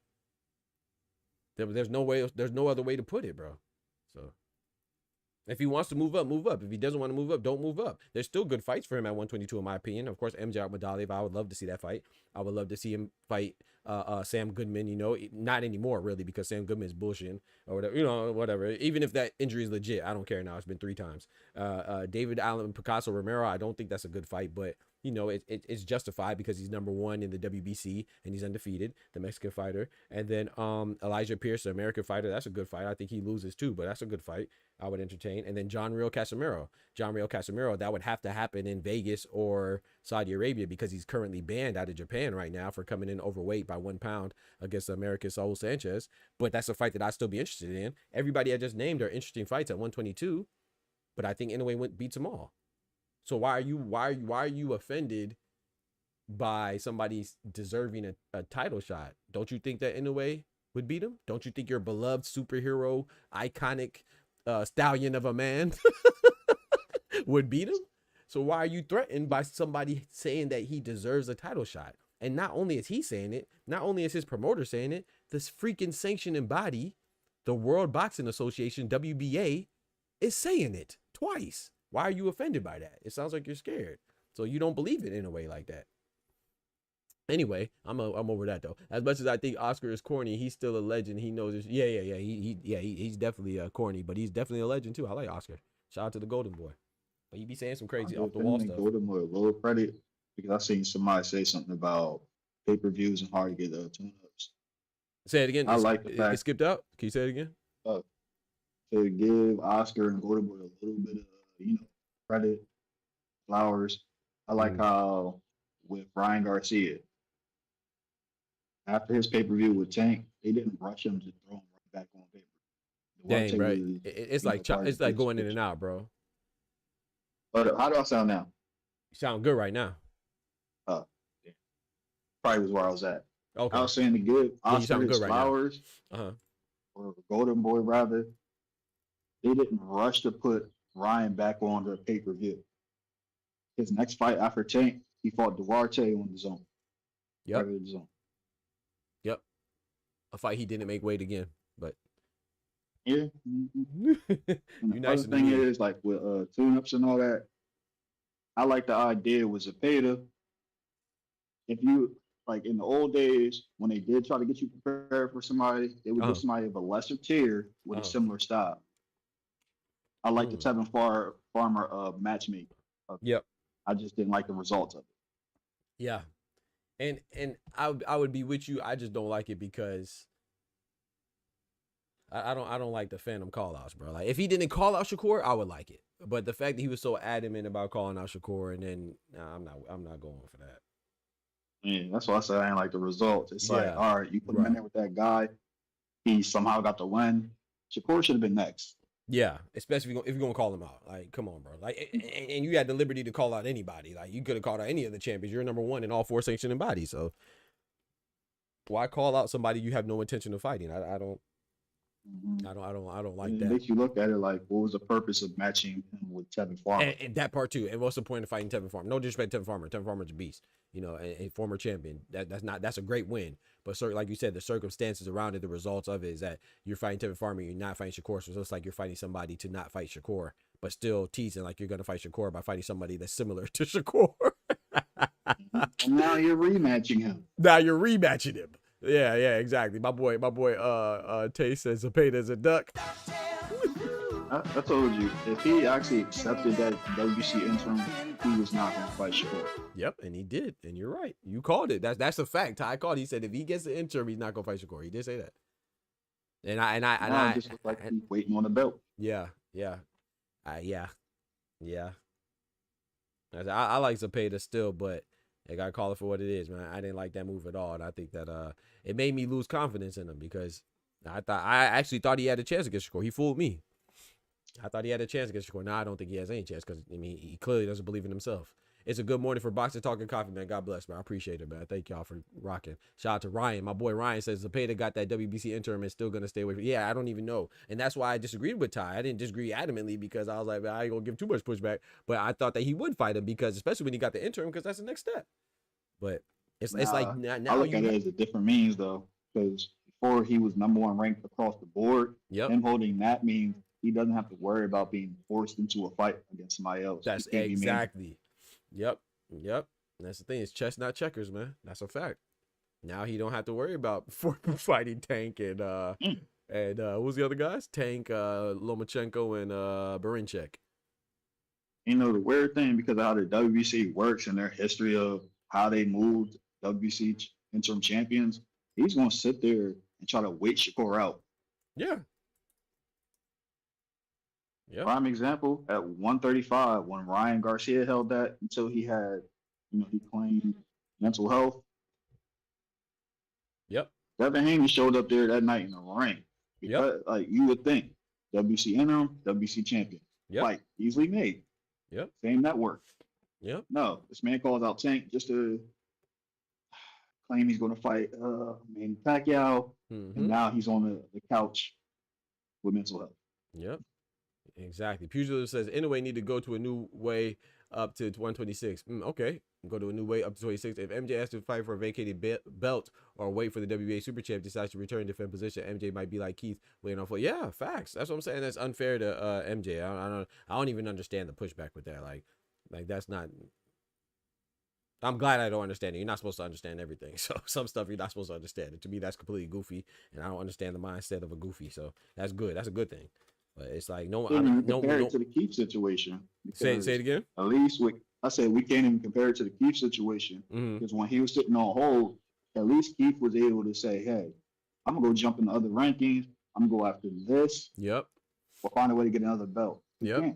Because the man he waiting on was holding all the belts. Exactly.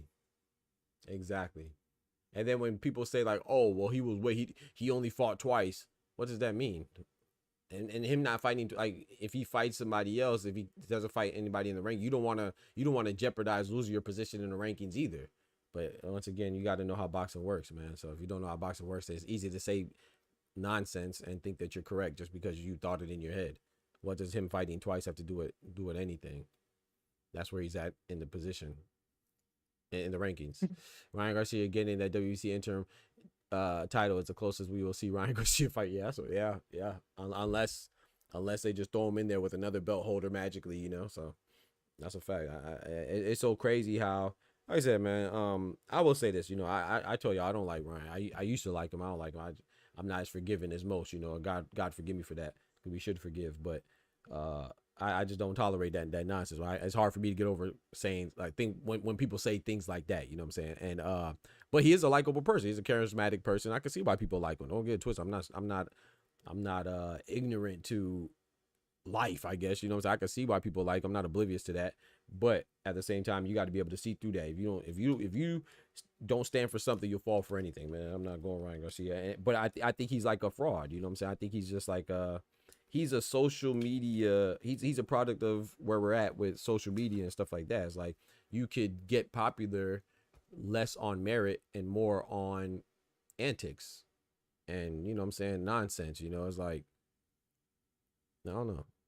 You be naked and do stuff that you're supposed to do in the privacy of your home, and you do it in the open. You get popular. You know what I'm saying? We have a lady that people are mad at because they took financial advice because she got famous off of saying that she'll spit on the dick. I'm sorry, and God forgive me, but I don't feel bad for nobody that lost money in that Ponzi scheme she had. Why would you take it? You're taking money advice from her not because she has a financial advising degree, not because she has she's a financial advisor, not because she has a degree in mathematics or accounting or she's an actuary. You're taking financial advice because she's famous, and she got famous because she said she's gonna spit on the dick, the hot tour shit, and now you mad because you lost money you know, you deserve it. There's suckers in the world, bro. And if you a sucker that got suckered, then that's what's supposed to happen. You know, so you know we got Ryan Garcia, Teofimo Lopez is more. When's the last time he's been in the news because of who he fought? He's more so in the news because of the nonsense that he's saying. Ryan Garcia, people are arguing on his behalf about winning the fight that he cheated in. But because we like controversy more than we like you know, Mary. I mean, look at Ben Whitaker, and Ben Whitaker just quit in his last fight, whether you think it was a legitimate injury or not.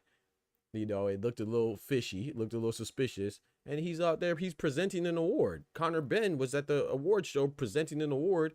It's still debatable if he's really suspended or not, if he's still suspended or not. Like, so it's like, we you know, bro, you like Conor Ben, the average person could have named 2 people that Conor Ben fought, but they know he cheated, and that's why he's popular. Oh, and his dad, his dad too. I mean, not disrespect to Nigel Ben, but yeah, so now you can't fight some stuff. My boy Kendrick in the building. My boy Clone in the building. I didn't even see you in here, bro. Shout out to my boy Clone. Man, F Ryan, I hope he always was. Me too. But question, how is Inoue able to continue to duck for this long without being stripped? So, okay, so the story with Inoue is, I explained this before, but I'll explain it again. So Inoue was he was going to fight, well, the WBA wanted him to fight MJ Ahmadali around the time when he fought Neary, but he was granted an exception, you know what I'm saying, to fight Neary and enact revenge for his Japanese compatriot, right? And then so then what was that? Who was supposed to fight after that?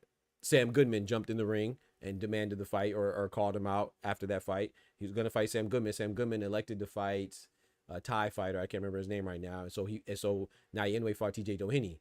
And that's when he was ordered to fight MJ Ahmadaliev, but he didn't fight him, right? So WBA, it's really WBA's fault, you know, that they're allowing it. And then he was going to fight Sam Goodman again. That's when he was ordered to fight MJ Ahmadaliev again, and he didn't fight him. So now that's when MJ Ahmadaliev and his team, led by the manager Vadim Kornilov, they put a motion in court to file a lawsuit in order to force the WBA to make Inoue either fight MJ Ahmadaliev or vacate the belt. And so, according to the story, you know, he just fought Yi Jun Kim because he was going to fight Sam Goodman anyway. WBA said after the Sam Goodman fight, he has to fight MJ Ahmadaliev, and if he doesn't, he'll be stripped. He'll be forced to vacate. So he fought Yi Jun Kim. That's okay because Yi Jun Kim was a replacement for Sam Goodman. So now we'll see if he does end up fighting Picasso, like a lot of the rumors are saying, then he should be stripped. And that's why MJ Ahmadaliev was the WBA. They're kind of backing up their word by suddenly making that fight against Ricardo Espinoza in Monte Carlo for the interim belt. So meaning that if he doesn't get the title shot, then he'll get elevated to the full belt. So that's what's been taking so long. You know, and now anyway, the sanctioned bodies want the biggest star to be the belt holders. You know, they don't want to strip you, you know, but they should still enforce their own rules. So of course it's more beneficial for them to have Nai Inoue as a champion because he's a cash cow, and so they get the most money from the fees that they tax for belt holders. So it's really the WBA dropping the ball. You know what I'm saying? Sanctioning bodies, they ain't doing their job right. Exactly. Yeah, everything I just said, Ryan just summed it up in 5 words or 6 words. However many words like this. 6 words. Yeah, sanctioning bodies ain't doing their job. Sanctioning bodies ain't doing their job. Yeah. That's like they kind of doing the bare minimum situation. Right. With their last order, they left too much leeway with the language of how they wrote it up for Bob to play with. Yep. With that they exception. Made it contingent off of a fight with Goodman, and because of the replacements and injuries, Bob been able to use his litigation powers to finesse and put things in place. Yep. Bob Father.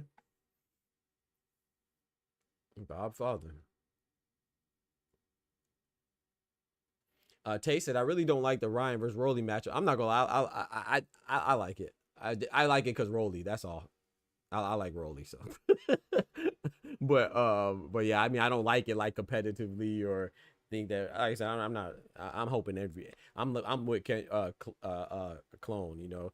I hope anybody that Ryan or Tio fight, I'm going for the other person. I ain't gonna lie to you. I don't care who they're fighting. The only time I've been in Rolly too. Yeah, I'm rocking with Rolly, bro. I hope Rolly would. But the only time I'm in a dilemma is if Ryan and Tio fight each other. Then I don't know who I'm going for. You know, I think the closer we get to the fight, the more I'll realize which one I dislike less. But yeah, I don't like neither one of them. Not You gonna gotta lie. dub that the loser stream. You feel me? You feel me? Matter of fact, you know, now you say that, I might not. I ain't gonna lie. It's gonna be hard for me not to watch it, but I might try my best not to watch it.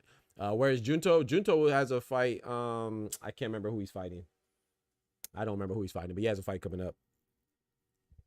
But yeah, I want to see Junto unify for me. You know, that's what I want to see. But of course, I wouldn't be mad at Junto and Nai anyway. But I think that's too premature. He has, you know what I'm saying, there's 4 champions at 118, not to sound like a broken record, but there's 4 undefeated champions at 118. How the freak are they not fighting each other? But we want one of them who we think is the best. I think I'm one of those people now. I think Junto Nakatani is the best, but he has to prove it. It don't matter what I think. It don't matter what I think in my head. I don't know that he beats Ryosuke Nishida. I would put money on him to beat Nishida. I'd put money on him to beat Takei. Put money on him to beat Tsutsumi. But I don't know that. All of them are undefeated. I got to give them the respect that they deserve. So yeah, I think we need at least one unification before we talk about Junto Nakatani versus Nai Inoue, or Junto Nakatani versus Bam Rodriguez, or Bam Rodriguez versus Nai Inoue, whatever the combination of those 3 fighters. I think they're all premature. Don't sleep on Tension because the Floyd exhibition. Oh, Tension Nasukawa, yeah. He got beat by Floyd in the exhibition. Jason Maloney, yeah, he said I like it. That buildup is gonna be entertaining as hell. Yeah, I like it too. Yeah. That's one thing. Like I said, I don't like Ryan, but I mean, I'm human too. I can see why people like him. And like I said, I used to like him before, but you say F people that look like me and then F Muslims as well. Nah, I'm not going. I'm not gonna lie, I'm rocking with Rolly, but if I bet, I might put some. I'm not mad at you, bro. You know, you gotta, hey, but what they say? You can't bet with your feelings, man. You gotta bet with your mind, with your mind, bro. You gotta keep your heart out of it. So you can't do emotional betting. Yeah, I ain't gonna hold you. I'm about to put a couple of dollars on rolling. I'll be making little phone calls. Hey, contact with people. Hey, I just need him to return back to 2019, 2020 Savage Rolly. You know, the Rolly I was on the internet telling Devin, yo, I'm your real dad. Yeah. Bill adopted you. Who was Rolly's last fight? A loss. It was Wait, no, not a loss. No, he won, right? He won on that card. On the Canelo card. Who did he fight again though? Oh, Manuel Jaimes, right? Manuel Jaimes? I can't remember the name. I think it was Manuel Jaimes. Because he was on the Canelo card, the Canelo and Berlanga card, right? With Caleb Plant and McCumbee and he made the main card. Yeah. I think it was Manuel Jaimes. Yeah, because they were debating on whether it was Rolly or Manuel Jaimes or Stephen Fulton or Castro on the main card. Yeah. And Stephen Fulton and Castro was on the He didn't have a good camp though. He won, but it wasn't his best. Yeah, it didn't look the best. Yeah, the worst fight I ever watched was either the whole Don King card for AB versus Blair the Flair. Woo! Cobbs. Navarrete versus Timu, or Loma or Danny versus Lara. Oh, man. Timu Loma is crazy. Or Danny versus Lara. That was the worst card? Oh, the worst fight. I don't know, man. You know, I ain't gonna lie. I kind of enjoyed those fights. All the fights you listed, I definitely enjoy Blair and AB. I like Navarrete, so anybody who's fighting is gonna be excited for me. And then Danny versus Laura, I didn't like to see DSG go out like that, but I like that fight. I ain't gonna lie. Oh, it's Juan Jaimes. Is it Juan Jaimes or Manuel Jaimes? I think it's Manuel Jaimes, right? Rolly was done the night that old man put him. Come on, bro. Don't do it. Come on. You talk about what happened to Ishmael Barroso, bro? Shelved. Yeah. Shout out to Ishmael Barroso, man. You know, I was researching some names. After, I hit you back too. I don't know Oscar, if you saw. Yeah, I hit you back. Posed last night. Okay. I didn't get the chance to respond because no, I was you good. To work. No, you good, bro. Just doing the building. What's good, brethren?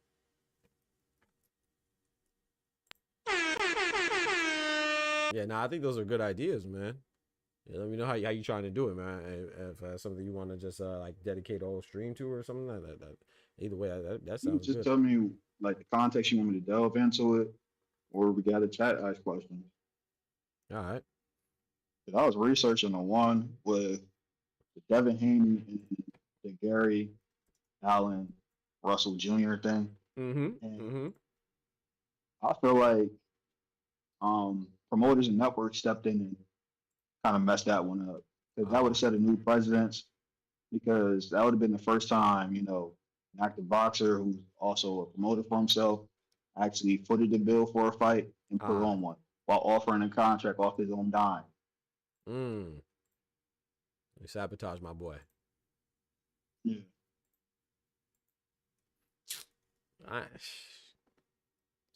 Yeah. I'm kind of with who I think it was Tay that said they don't, or was it Body Bag? Somebody said they don't like that fight. Which fight? The Rolly and Ryan. I get it. I like it because I like Rolly, but yeah, I mean, Yeah, because the current state of Rolly. yeah, I that's can see why. that. Yeah, so it's like I kind of agree, man. I don't. If Win I'm or speaking lose, I honestly, feel like he won in negotiations. me speaking objectively, I'm rooting for Rolly, but yeah, I think Ryan will win. But I'm gonna be pulling for Rolly though, for sure. My guy Andy Hiroka beat the old man without eating his tapioca for Andy Hiroka, man. Andy Hiroka who did he call out last? Ryo? I wonder what he got going on. I don't know. I haven't been looking. I don't know what Andy Hiroka's doing, what he has on the horizon. Rolly, a judo guy who closes his fridge door with his hips because he. Yeah, shout out to Ty. He told me about that and being on judo. I almost turned that shit off. I thought about going to that car. I'm glad I didn't. I would have thrown something in the ring on some Malice in the Palace shit. Some will say Barroso, excuse me, was drinking ginger ale instead of water so his stomach will set up, bro. I'm just glad that hopefully Barroso's done, and no disrespect to him, but I don't want to see the man get hurt,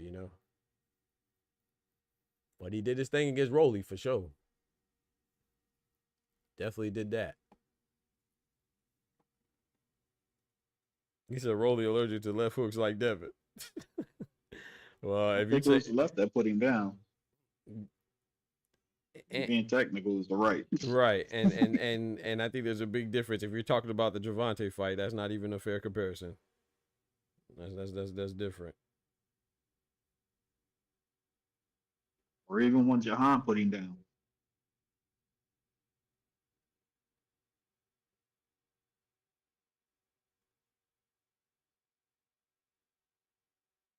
Yeah, Devin Haney, we gonna see, man. We got to see how Devin Haney looks when he comes back, man. I'm interested We to got see two him. guys we're looking to see if they're actually confident in these fights. Yep.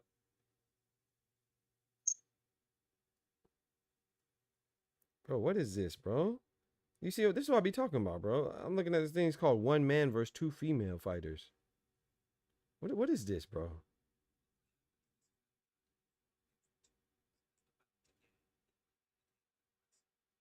Bro, what is this, bro? What? Nah, like this is what I be talking. This is what I be talking about, bro. This dude need his behind whoop. Is it a guy fighting two women in a cage? Yes, bro. That's a thing.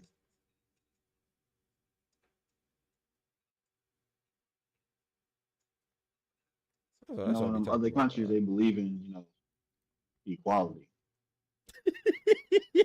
What you said? They believe in equality, huh? Equal rights, equal lefts. Huh? that's crazy, bro. Like they promoting domestic. You feel me, Ryan? Those are old. That's crazy, bro. I see a training video of Devin traded that he was solely working on blocking. Nah, you're right, buddy. But yeah, he got to. He has to. Let's be real. He has to. No, you're right about that. He has to block. He has to block. At least he's being proactive. But at the same time, we say he's allergic to left hooks. Could we also say that he's allergic to ostarine and allergic to steroids and cheaters? You know what I'm saying? As we all should be. So let's not forget about that part. Not saying that, like I said, I know you're new, body back to the stream, but I bet money on Ryan Garcia. I thought Ryan Garcia would win, but I'm not with anybody cheating. You know what I'm saying? Or anybody. I don't want anybody to lose by any means. And there's no way that you could say that equation. Not you. I'm talking about people. There's no way that you could say that equation or how that fight went down without mentioning that the one guy was cheating. You know what I'm saying? So not only was he cheating, he was overweight. And I'm glad that we're on this, is because what do we say about Louis Neary, right? Those of you that paid attention to Now You Anyway fighting Louis Neary, we liked that fight because of the historical implication that it had, and that was that Louis Neary cheated Yamanaka. How did he cheat Yamanaka? Well, coincidentally, he was overweight and on steroids, and he got banned indefinitely from Japan by the JBC, right? But then when you go to America, the same exact situation, we commonly see people going back and forth about whether or not Ryan Garcia legitimately cheated. But if you go to Japan, and so the same people that like Now You Anyway now, the same people will tell you, oh, Louis Neary cheated Yamanaka. How did he cheat him? Well, he was overweight and on PEDs. Oh, well, Ryan Garcia, we don't know if he cheated. He's overweight and on PEDs. So does that mean it's either one or two things? Either people are too dumb to recognize their mistake, or two, they just dislike Haney so much that they're blinded by hate, and they and they don't care how he loses. Or maybe it's a combination of both. That we live in. Exactly. So the truth of the sad truth is that we don't care if somebody cheats unless we like them. Because no one ever says that Neary didn't cheat. I've never seen anybody debate whether Neary cheated or not. I've never seen that. I've never seen it. Now I could be wrong. Just because I don't see it don't mean it didn't exist. But I've never seen anybody debate the legitimacy of Neary cheating. Never seen it. No, so no. Right. So yeah, of course, Devin Haney should work on the left hook now. Of course, you know what I'm saying? Because in my opinion, once you get caught cheating, I'm questioning every single one of your fights. Oscar Duarte said that he accused Ryan Garcia of cheating in his fight with him, you know, where he also didn't make weight. You know, they were supposed to fight at 140, and Ryan Garcia, if I'm not mistaken, came in at 143 again. And Oscar Duarte said that he feels like he was on something. So he probably was. Made him retract that. And they tried to make him retract it, right? Because, you know, he Golden Boy fighter. They probably threatened to kick him off the stable. But that's what Oscar Duarte said. So, you know, and then, so, you know, it is what it is, though, man. I actually won money off Ryan Garcia winning because, you know, they didn't make me give it back. Shout out to the Hard Rock. Because, you know, once it's past a certain amount of days, remember, because they didn't find out he cheated till way after. So, but yeah, that doesn't mean that Devin Haney it would behoove him to work on stuff. So I agree with you 1,000%. He definitely need to work on that for sure. And shout out to him, you know, but what should not be debated is the legitimacy of somebody cheating when he failed the test. That's how no one's debating if Dennis McCann cheated. He just got popped for 2 substances, right? That's why he didn't fight Peter McGrail, and Peter McGrail had to get a late substitute, right? No one's debating that. I don't see people debate Conor Benn on eggs, right? They make fun of him all the time, right? But why are we debating with Ryan Garcia? Nobody really cares about Dennis McCann, though. What is it? What is it? They really don't care about him. That's it right there. People don't care about Dennis McCann. That's why. People don't care about Conor. Well, some people care about Conor Benn, but people like Ryan Garcia. So because they like him, they question the validity of failing the test. Now all of a sudden we don't know if VADA works. Now all of a sudden we don't know if the New York State Athletic Commission has good people representing their administrative board. Now all of a sudden we're questioning everything. It's crazy, bro. The same test. I don't see nobody questioning UCAD. Come on now. The same test, the same procedures that declared other cheaters, no one cared. But now it's because someone we like, or it's because it's against somebody we don't like, then now all of a sudden we have questions. I thought I seen something I thought was kind of funny. You know, there's Amir Khan, he never questioned or even tried to fight back against UCAD because you seen what happened with Conor Benn. The minute he tried to say something was funny, they extended it. 2 years on his head top. The man retired. The man Amir Khan tested positive for Osterine. He got suspended for so long he retired. Yeah. No one questions that, bro. You know, he said, now Ryan missing weight on purpose. I don't hold on him too much because either way, Devin came in heavier on fight night. Well, that's different too. See, that's to be fair. Devin made weight first, and I agree with you. Like me and Ty, we all have this conversation all the time. Yes, Devin Haney blows up, but he is a consummate professional. He makes weight first. He never misses weight. So there's a difference between making weight and blowing up, and then not making weight at all. Because I'm sure you know, body bags. If you not even you don't have. I was gonna say if you boxed before, and you don't even have to box, but just common sense. If you're losing weight and you're trying, let's say you have a goal of losing 20 pounds. Well, those first 5 pounds are going to be easy because as soon as you do something, it's like, hey, man, I'm running, a couple of days, boom, I see the results. But if that last 2 pounds or 3 pounds of that 20 pounds is going to be the hardest, because now you have to do a little extra to get that extra weight off. So if you're not draining yourself to make weight, which you probably shouldn't be doing anyway, I'm not giving anybody excuse for that, but if you're draining weight to make weight, that those last 2 or 3 pounds, 4 or 5 pounds is going to be the hardest to get off. So if you don't have to put your body under that pressure, then have to blow up, then you have an advantage, because your body never had to go through that stress and strain of getting that low to then blow up. You know what I'm saying? So, but like I said, but I'm with you though. I don't give Devin Haney that excuse of Ryan Garcia being overweight, because he quote unquote paid for it. You know what I'm saying? That's your choice at that time. But at the same time, Devin Haney or anybody that's under those circumstances are in a tough situation, because you don't want to cancel the fight. They put you in a very tough situation, because it's like back in the day when Adrian Broner came in overweight against was it Vincent Escobedo? I think it was Vincent Escobedo, or I think it was Vicente Escobedo. He came in overweight. Matter of fact, let me look it up. I think it was Vincent Escobedo. But anyway, Adrian Broner came in overweight the night before the fight. And the man, Escobedo, was crying. I'm not saying that, you know, he was crying because he just had a baby and he had to take the fight under whatever circumstances. He's like, man, I can't afford to cancel this fight. And, you know, all the people that come in, you know what I'm saying, to all the what they do, Ty, if you have a team, you got to pay your team. If you have sparring partners, you got to pay your sparring partners. If you have, you know what I'm saying, your team that you got to pay. So you already, it wasn't Vincent Escobedo. It was Antonio DeMarco, I believe. No, it was, I was right. Oh, it was Vicente Escobedo.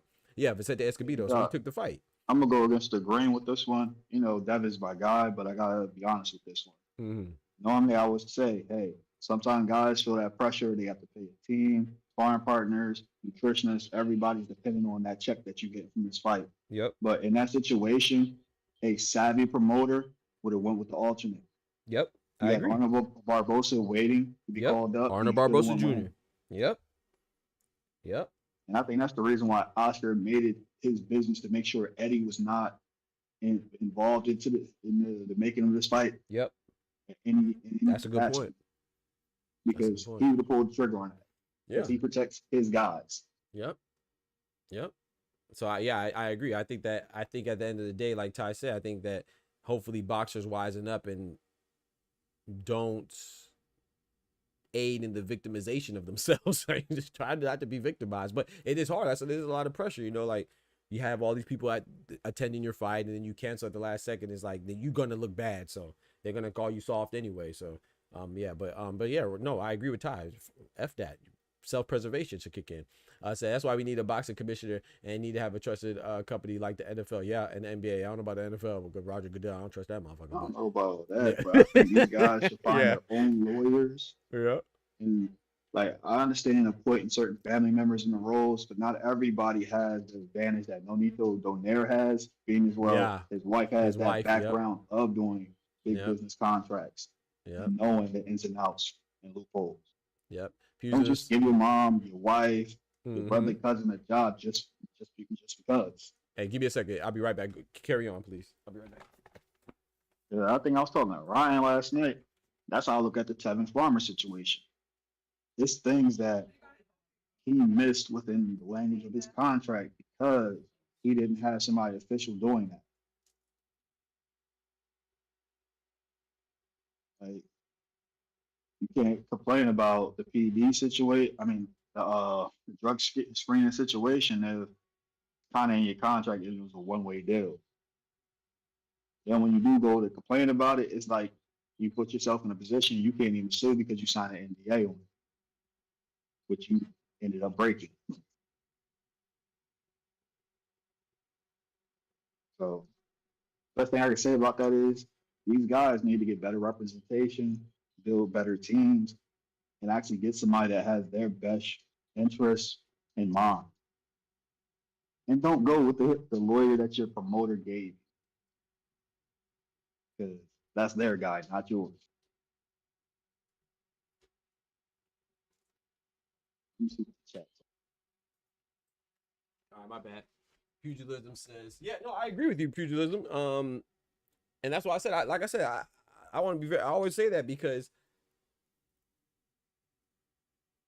I wanted people to know that I agree. I saw the same deficiencies in Devin Haney that a lot of people saw, but to be fair, I don't think it's fair to say, oh, well, he lost because he has some inability to succeed in the ring. I put money on Ryan Garcia because I thought he could take advantage of some of the holes in Devin Haney. But at the same time, I don't know that he would have lost. I like, to me, I don't want to say hate, but it kind of annoys me when people say that, oh, they knew he was going to lose. Bitch, how much money did you win? It's easy to say anything that you knew something was going to happen in hindsight, but I think you do the sport a disservice when you say that, oh, I knew he would have lost, and the Austrian didn't do anything because he couldn't block the left hook.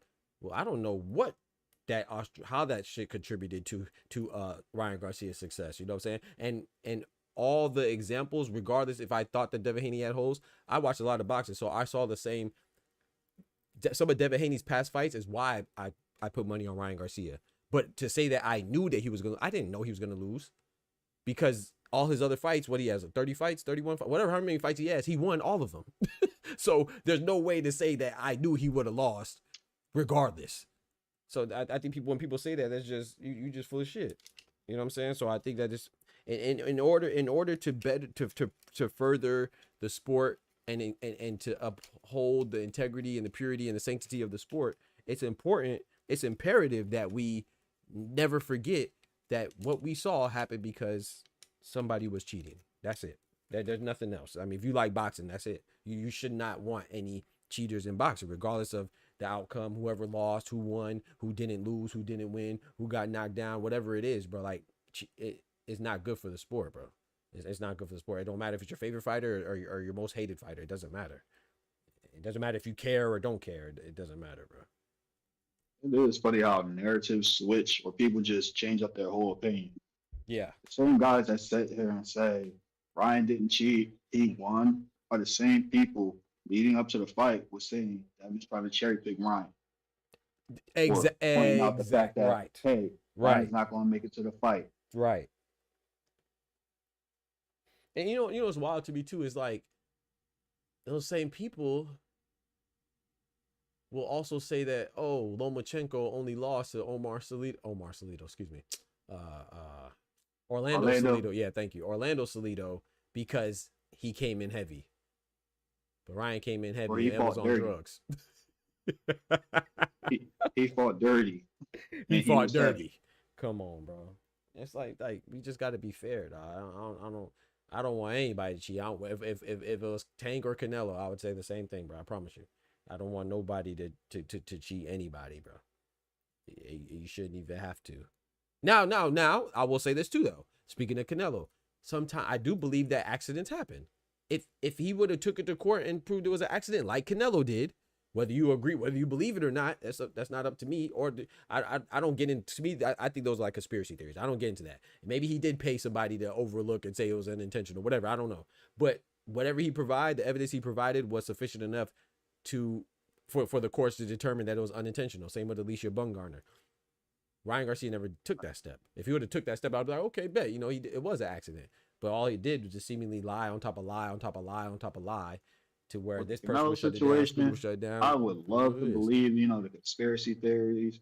He paid this or that farmer, but the evidence he provided, like the thoroughness of it, is one thing for you to have one appointed farmer and be like, hey, his cattle or beef is untainted. But when you sit there and go from farm to farm, like across that country, and you have one problem that's prevalent in that area, talk to him. Yeah, talk to him. They're all, injecting their beef to make them grow a little early or giving them certain things. Come on now. Yeah, can you really say that's Canelo? Come on now. Talk to my boy, man. You know what I'm saying? My boy Cinnamon do the right things. You feel me? Shout out to Candy Slim. That's a good point too. He said respectfully. Shout out to my boy Candy Slim in the building. He said, do you have proof of the fight because Tyson Fury got caught. You feel me? You feel me? Tyson Fury, bro. He said, do you have proof of the fight night weights between Devin and Ryan, or is that just an unsubstantiated internet rumor to further discredit Devin? That's a fair question too, because you never know with this information. You never know, man, what people manipulate. A lot of things are unsubstantiated. A lot. He said, we got my boy Mike in the building, man. Mr. Mike. If there's no money to make, then no money will go back to communities participated. Not every city has pro sports teams. Some of the fighters turned The into a weird local thing with economy. that fight, Say it we again. don't even have the weird thing with that fight. We don't even have the weights that they had to submit to WBC because somebody blew weight, so it's not a WBC sanctioned fight. So they wasn't even keeping record of that. The only thing we do have is what they showed up to the arena wearing, and it's not like they actually took off and weighed. Yep. But yeah, like I said, but to me, like I said, I'll even double down on that. And this is not to defend anybody, but it's just when you make weight, bro, I don't really if you make weight and you're whatever you negotiated, if you abide by that, it's cool. You know what I'm saying? If you have a rehydration clause, that stops that. If you don't have a rehydration clause, then you can blow up to whatever you want. That's the things are negotiated in boxing, man.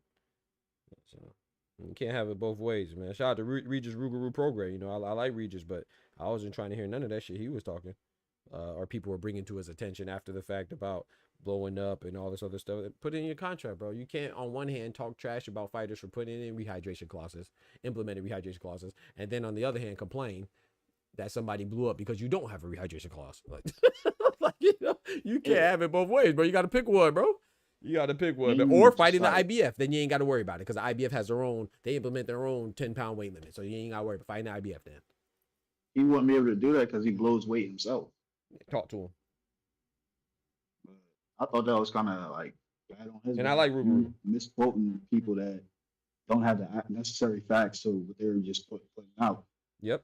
I mean, like most of us, a lot of us say stuff and don't have the credentials or the facts, or we just say what we think sounds good because we saw something that says that there might be a percentage of body weight implemented by California, and you don't know when that thing's going to be enacted, when it's not. But if you yeah, exactly. And if you like or dislike somebody, then that's enough for you.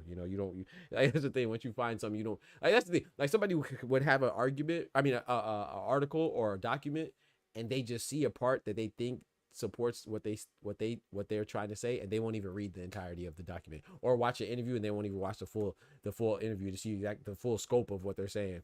They just see a part that they think agrees with them or aligns with their views, and they just stop watching or stop reading. It's kind of like what my homie did. I ain't gonna say no name because I'm not picking on my boy. Facts, Ryan. But it's kind of like what what's the name did in the Discord the other day. He thought he had something that proved his point. If you read the article, it proved my point. He just saw the headline and thought that he had one. Bill Max said rehydration clauses are for Padan. That was funny. I ain't gonna lie. But they don't like. That's another thing about Tank and Bud. They don't like each. Remember Tank said, what did he say about the Errol Spence fight? He was like, there's one person you have a metal shield, the other person has a glass shield. So they have a history of not liking each other. So whatever they say, I take with a grain of salt. But I think also part of that is that, I mean, he don't have a choice, right?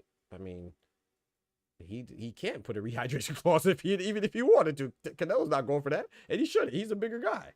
You know what I'm saying? This is part of your challenge, bro. Your challenge is to come up here and whoop me. Why would I let you put a rehydration clause on there? He can't put a rehydration clause on there even if he wanted to. So that sounds good. But yeah, I forgot who I was saying that to. But yeah, you're right. It sounds good to say, but yeah, realistically, what negotiating power do you really have? Thank you.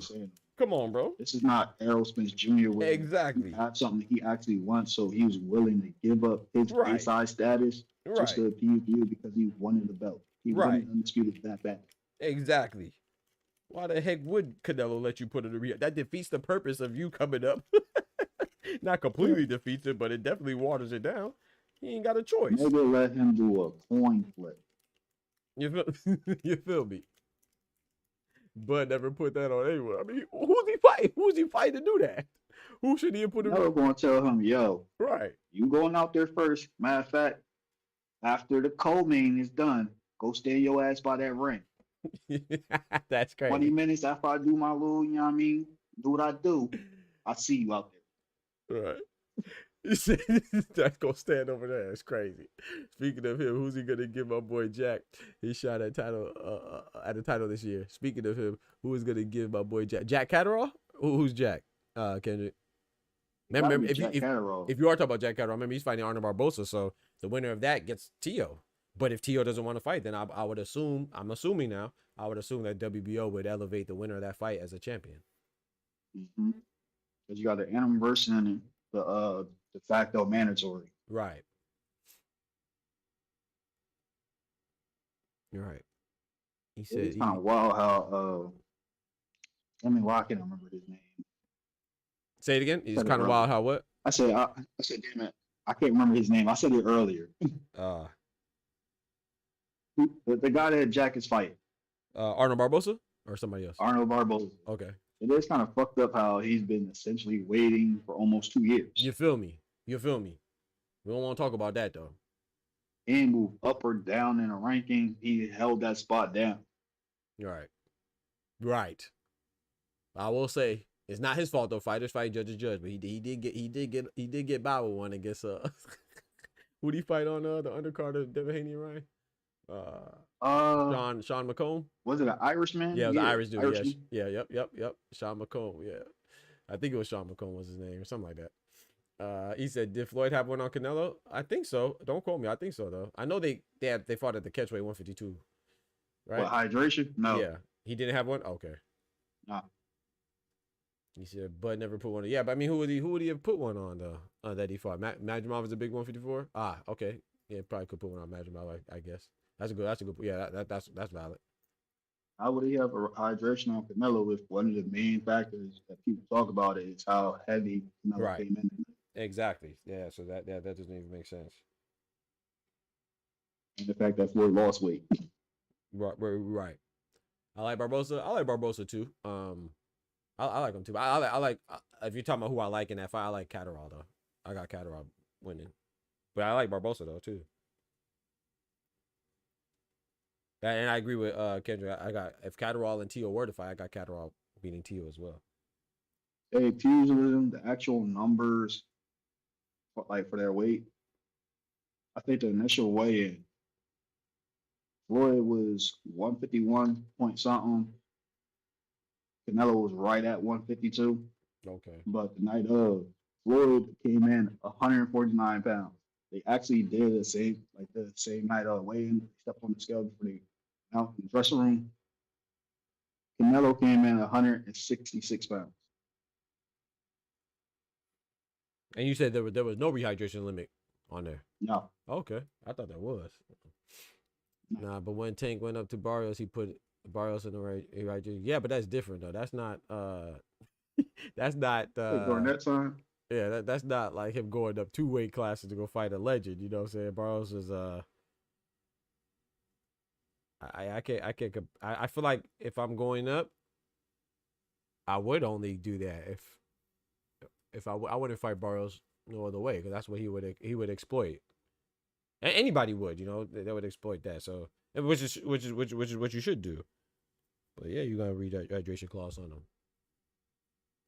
And with Floyd, he only had 2 catch weights. It was the Canelo fight because that's what Canelo asked for. Right. And the other one was because he had a bad camp when he got out of prison. I think it was what? Marquez. Right. He said, other than that, he ain't had no catch weight. I mean, he ain't had no rehydration. That was Manny Pacquiao and Oscar De La Hoya that was utilizing that time. True. He said, wait, how is that different? He said, even more reason not to put hydration. Yeah, because they're closer in weight, but no, but like that's not the challenge. It's like Roy Jones. Roy Jones can't put a rehydration clause on John Ruiz because he's going up so many weights. That's the whole. That's the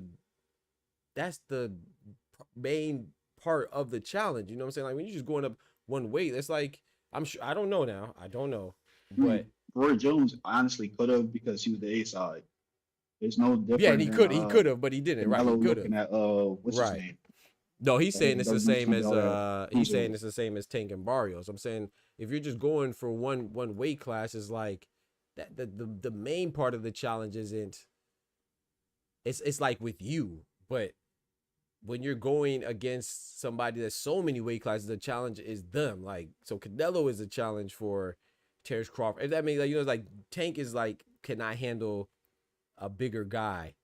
The other situation is like can this bigger guy handle me, if that makes sense. So like John Ruiz, that is the challenge.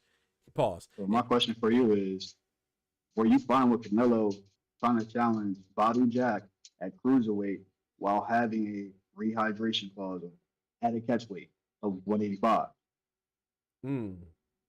So if Badu Jack was fighting who? Canelo? That's the initial offer. That's Yeah, what he offered, I would be Badu cool with Jack. Canelo having a rehydration clause. Hmm? I would think that he would, but But you were just saying about Roy Jones and going up to John Ruiz. That's the challenge, right? that's the challenge, right? I didn't say he shouldn't. I'm just saying that's the challenge. That's why he didn't. I didn't say he shouldn't. Only brought that up you because asked me if Canelo he had should. the I right think he to do should. that. Hell yeah. I think Bud should put it on Canelo if he could, but he can't. He can't. Yeah, he can't. He's That's not what I'm the saying. inside. Yeah, exactly. That's what I'm saying. So yeah, if he should, heck yeah, he should. But I don't think he will. No, because he can't. Why would you do that? That was a good question though. That was a good question. Yeah. So And I'm all for B-sides sitting there saying, "Yo, I'm not going for that shit." Don't let people pressure you into signing shit that you think is either a detriment to you or you just don't like it. right. Don't be like Ryan. Right. So what? Why Canelo could have? I didn't say you did. He asked me, should he? I said yes. I think he should. I didn't say that Roy. I said Roy Jones didn't. I didn't say that he shouldn't have. Yeah, you should. But I thought you said he should, and that's why I put that one out there. Oh no. I'm not saying that I would not say that's the same thing though. That would be different. Yeah. So Roy Jones would be more impressive. Terrence Crawford would be more impressive. With no rehydration clause makes it more impressive, of course. But if Canelo was going to fight Badu Jack, do I think he would put? Absolutely, I think he would. I mean, he said that he would put a rehydration clause on Dave Benavidez. So he said he didn't say that verbatim. He said, why would I fight Benavidez? Because that's just me fighting a guy's 25 pounds, coming in 25 pounds more on fight night. So to me, that's implying that he would want a rehydration clause. And that's why David Benavidez responded. He said, hey, you can put a rehydration clause on me. I'll still fight you. That's what he said. So, but yeah, no, I'm not saying that it would be the same thing. Of course, you put a rehydration clause, then it's less impressive. Of course. Especially when you're moving up, because that's part of the challenge. So no, I'm not saying that. I'm not saying it's okay or one's not okay. I'm not saying one's not okay or one's he shouldn't. No, I'm not saying you should always. If you're Terrence Crawford, if you could, put the rehydration clause on Canelo, but he can't. And that's part of it. Tank when you're fighting Barrios. Oh, go ahead. I had to throw that out there. No, that was good. No, I appreciate that. No, heck no, shoot, we ain't here to agree all the time. You know that. So, that was a good one. So he's gonna be there saying he'll do the catchweight thing. Knowing his history, I don't know how true that is because he said the same thing to Jamal Charlo, and we see where that went. Right. And then everybody ran with it, saying Jamal ducked him. Right. Before that, he was saying, "I'll come down to 60," knowing damn well he can't make 60. Right. So I'll come down to a catchweight, Mm-hmm. knowing damn well he already had trouble making 68. Yep. Mm-hmm. Ryan. I mean, Pugilis says heavyweight, and that's the point too. Yeah, heavyweights never have reach, right? It's unlimited, right? You're right. That's a good point. They do. They do. Just depends on who you are at the negotiation table. That's true too. Yeah. Nah, that's true. Jamal ducked the B-ball and Benavidez smoke. So yeah, so I think that so would you say like Tank and Barrios, Tank's the A side, kind of like what Ty was saying. So you have that opportunity. Terrence Crawford don't have that opportunity. And also too, like I said, I think it's how could I say? It's like I'm shocked. I thought this whole time that Floyd had a rehydration clause on Canelo. But Nah. Yeah, that's crazy. But so who did Floyd have a rehydration? I know he had a rehydration. I could have sworn. Who did he have a rehydration clause on? He never had a rehydration clause on anybody. Only thing he did as far as, manipulation with the weight and contracts was 2 catchweights. One of them he had to pay Manuel Marquez because he didn't have a good camp. He was dealing with the I knew about Marquez. He came out of the way. Yep. Yeah, so he had to pay Marquez. The other one was when Canelo called him out, he told him, yo, if you beat No Doubt Trout, you get your fight. But Canelo went on the ledge and said, yo, I'll fight him at 152. That nigga Floyd said bet. Yep.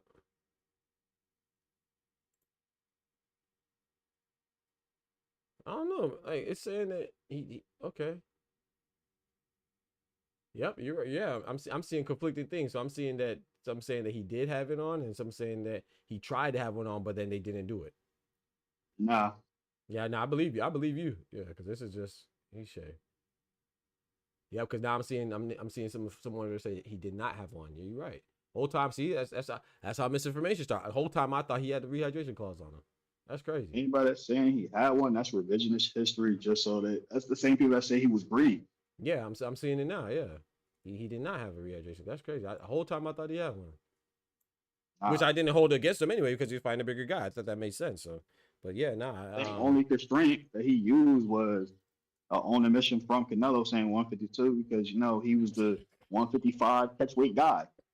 Right. This man Close said, "I'm damn P. You wrong 2 days in a row. Tough." What was I wrong with 2 days in a row, bro? And what? Damn. I talk a lot of boxing, bro. I might be wrong, bro. It's okay. Bro, Claude is a troll, bro. This man is so annoying, dog.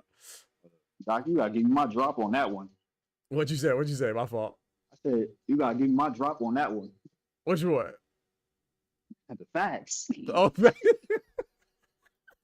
oh, you right. I do for the facts. You right. You definitely fact check me on that. Hold on, I got you, bro. Yeah, he definitely fact checked me on that because I thought I could have sworn the man had a rehydration clause on Canelo. So shout out to Ty. Shout out to Ty and shout out to Floyd. Fact check. Big fact Fact check. checks from the bodega. And he had every right to do that too. Fact checks from the bodega. Shout out to Ty. That's a fact, bro. Big fact check. I'm wrong. Yeah, he had every right. Yeah, and I knew about them talking about it, so that's why the whole time I thought he did. Yeah, I'm glad to hear that. Shout out to Floyd. Floyd on some gangster stuff. That's a fact, Ryan. Floyd gangster. But I don't think that's. Yeah, I know it's gonna sound like this. This is gonna sound like I'm being a tank. I'm just saying this for tank. But I don't think that rehydration clauses are a bad thing. Me personally, I don't. But I mean, even IBF has rehydration clauses. You know what I'm saying? So, but I don't know. Yeah, I don't think it's a bad thing. Like, to me, if you can't fight at the weight, then maybe you should move up, or just don't fight that person or whatever. You know what I'm saying? It's like Janabek, right? Janabek failed to make weight and he was hospitalized. That's crazy, bro. And the fight was canceled between him and Andre Mikhailovic. That's crazy. And then it was rescheduled. But I don't think rehydration clauses are a bad thing or like it's weak. But I will say this: I do think you get more credit if you don't have one and you're fighting a bigger guy for sure. Like Floyd and Canelo. Like I already gave him credit with the rehydration clause. When the imaginary rehydration clause I thought was there. Now I give him even more credit. You know what I'm saying? So I'm not the type of person that, I thought he had a rehydration clause on Canelo and I took credit from him. I thought that made sense. You're fighting a bigger guy. You want to stop him from coming in at freaking 30 pounds, 50 pounds heavier than you. So yeah. But now I like it even more. Even if he did, what was the language of it? The contract for it, like what was the rehydration rate? Oh, they said so what I saw, they said that he couldn't come in over 165. He did though. Yeah, exactly. That's why I said that. So I know they're wrong because when you said he came in at 166. So this is not a Danny Jacobs situation when he fought Canelo, where he just said, "Fuck that, I'm blowing weight. I gotta come in healthy." Mm-hmm. Well, to be fair though, did he fight? I mean, shout out to Floyd. Who'd he fight up besides Logan Paul? Logan Paul and Canelo. Honestly, everybody he fought at 54. Yeah, I mean, well, when you check it, he was never within. I want to say he was always 2 pounds off of the scheduled weight. Yeah, exactly. Right. So to me, his catch weights were his. I'm not gonna say rehydration clause, but his catch weights were the stipulation. His catch weights was him going to fucking 54. Yeah, exactly. Right. So and it ain't the same as Pacquiao fighting Marquez. I mean, not Marquez. What was it? Margarito. You talking about Margarito? Yeah, I got you. Yeah, but you're saying all the 54 fight, but you got to remember the 54. Who did it include? Right? Miguel Cotto was a 54 fight. Miguel Cotto was just as small as Floyd. Come on now. But Cotto actually filled out Yeah, he and did. Yeah, he made did. weight for it. Yeah, he did. It's But a is that difference where level you're teetering the line at 49 right? and you gotta take in extra water just so, you know, make the threshold. Right. He don't have a frame. Then we see Barrios fight Keith Thurman and survive. Espinoza tall, lanky. Yep. Yeah, not big. Yeah. And then yeah, so I mean, and then of course Oscar De La Hoya, of course, you know, but so that's a good one. But I mean, let's see who else. I remember he fought Cotto. Let me look it up. He fought Cotto. Who else he fought at 154? Cotto, Canelo, Oscar, and let me look it up.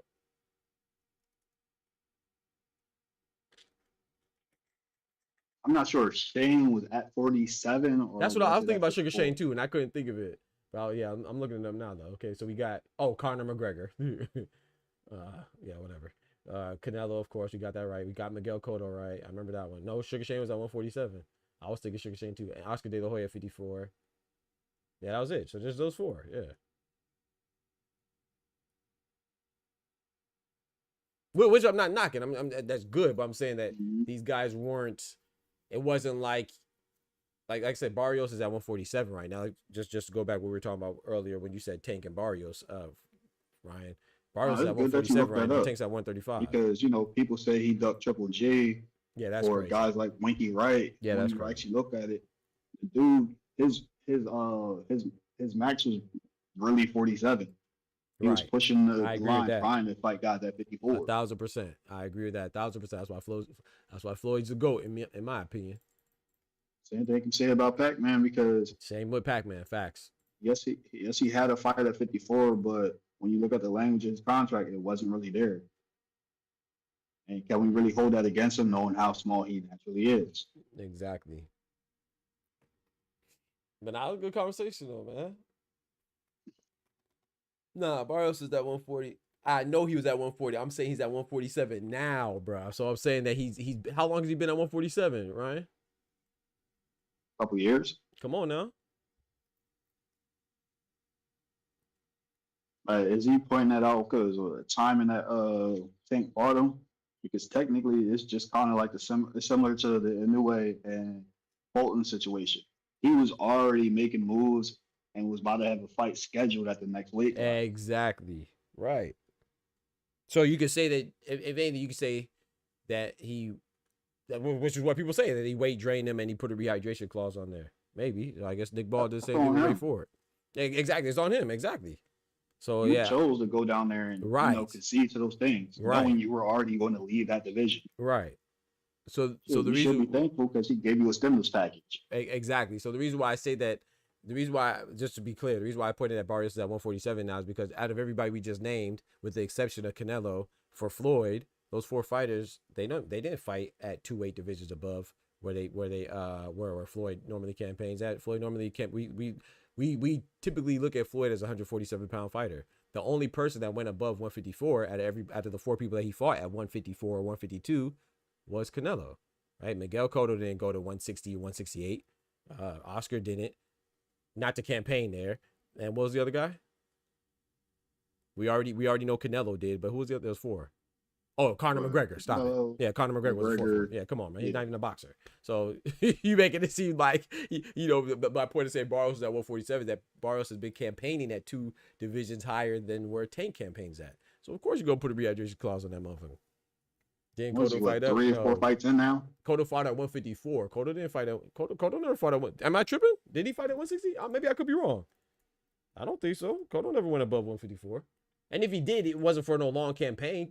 Cotto's looked at as a 147-pound fighter. He might got a 60 fight at the end. Yeah, maybe at the end. Yeah, maybe. But I gave Tank credit because, he put a hydration clause on him, but you got to look at it. This dude was simultaneously holding the 130 super belt and the 135 regular belt. That's true. Moved up and got the 140 regular. Held all 3 of them at the same time. To the point where the WBA had to send him a letter and say, yo, you got to declare what division you're going to stay in. Mansamusa, you was wrong. True. Cotto won a middleweight title. What was the weight class? How much? I'm going to show you, just so you think I ain't capping. Cotto won a middleweight title against Daniel Gill. Daniel Gill weighed 157. Cotto weighed 153 and a half. Cotto did fight. I bet he did fight Sergio Martinez. Sergio Martinez was 158. Cotto was at 155. He never weighed at 160, bro. But you're right. He did fight. He did fight Sergio Martinez, where he got the middleweight title, and he fought Daniel Gil, and then that's when he lost to Canelo. And then he went back down to end his career at 154 against Kamagai and Saddam Ali. So no, Cotto never been at once. So he did fight at middleweight twice, 3 times. Excuse me, 3 times. Once against Sergio, once against Daniel Gil, and then he lost against Saul. But he never weighed above 155. Yeah, he never weighed above 155. But he didn't campaign at 160. I mean, if you call 3 fights out of 48 fights, 47, excuse me, campaigning, okay, you got it, bro. If you call it that, three fights out of 47 campaigning. Come on, Ryan. What we doing, man? Come on, bro. He fought up 3 times, bro. Yes. So it's Canelo.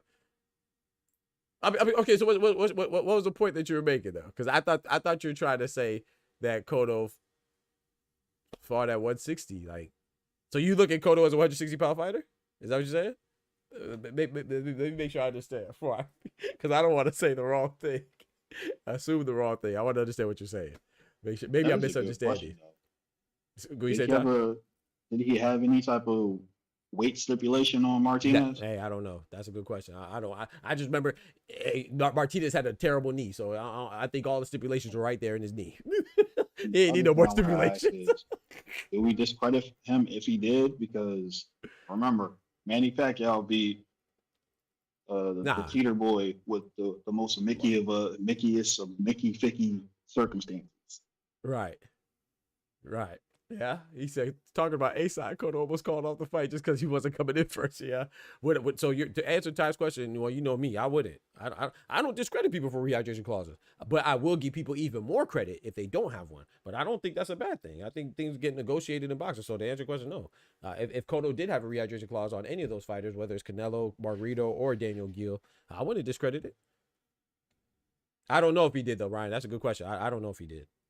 I don't know if he had a rehydration clause with Canelo. I don't be honest with you. I don't even remember paying attention like that back then. Like I remember knowing. Well, obviously I didn't know because I thought Floyd and Canelo had one, but I don't remember like holding on to that stuff. Let's look it up though. I'm gonna look it up right now.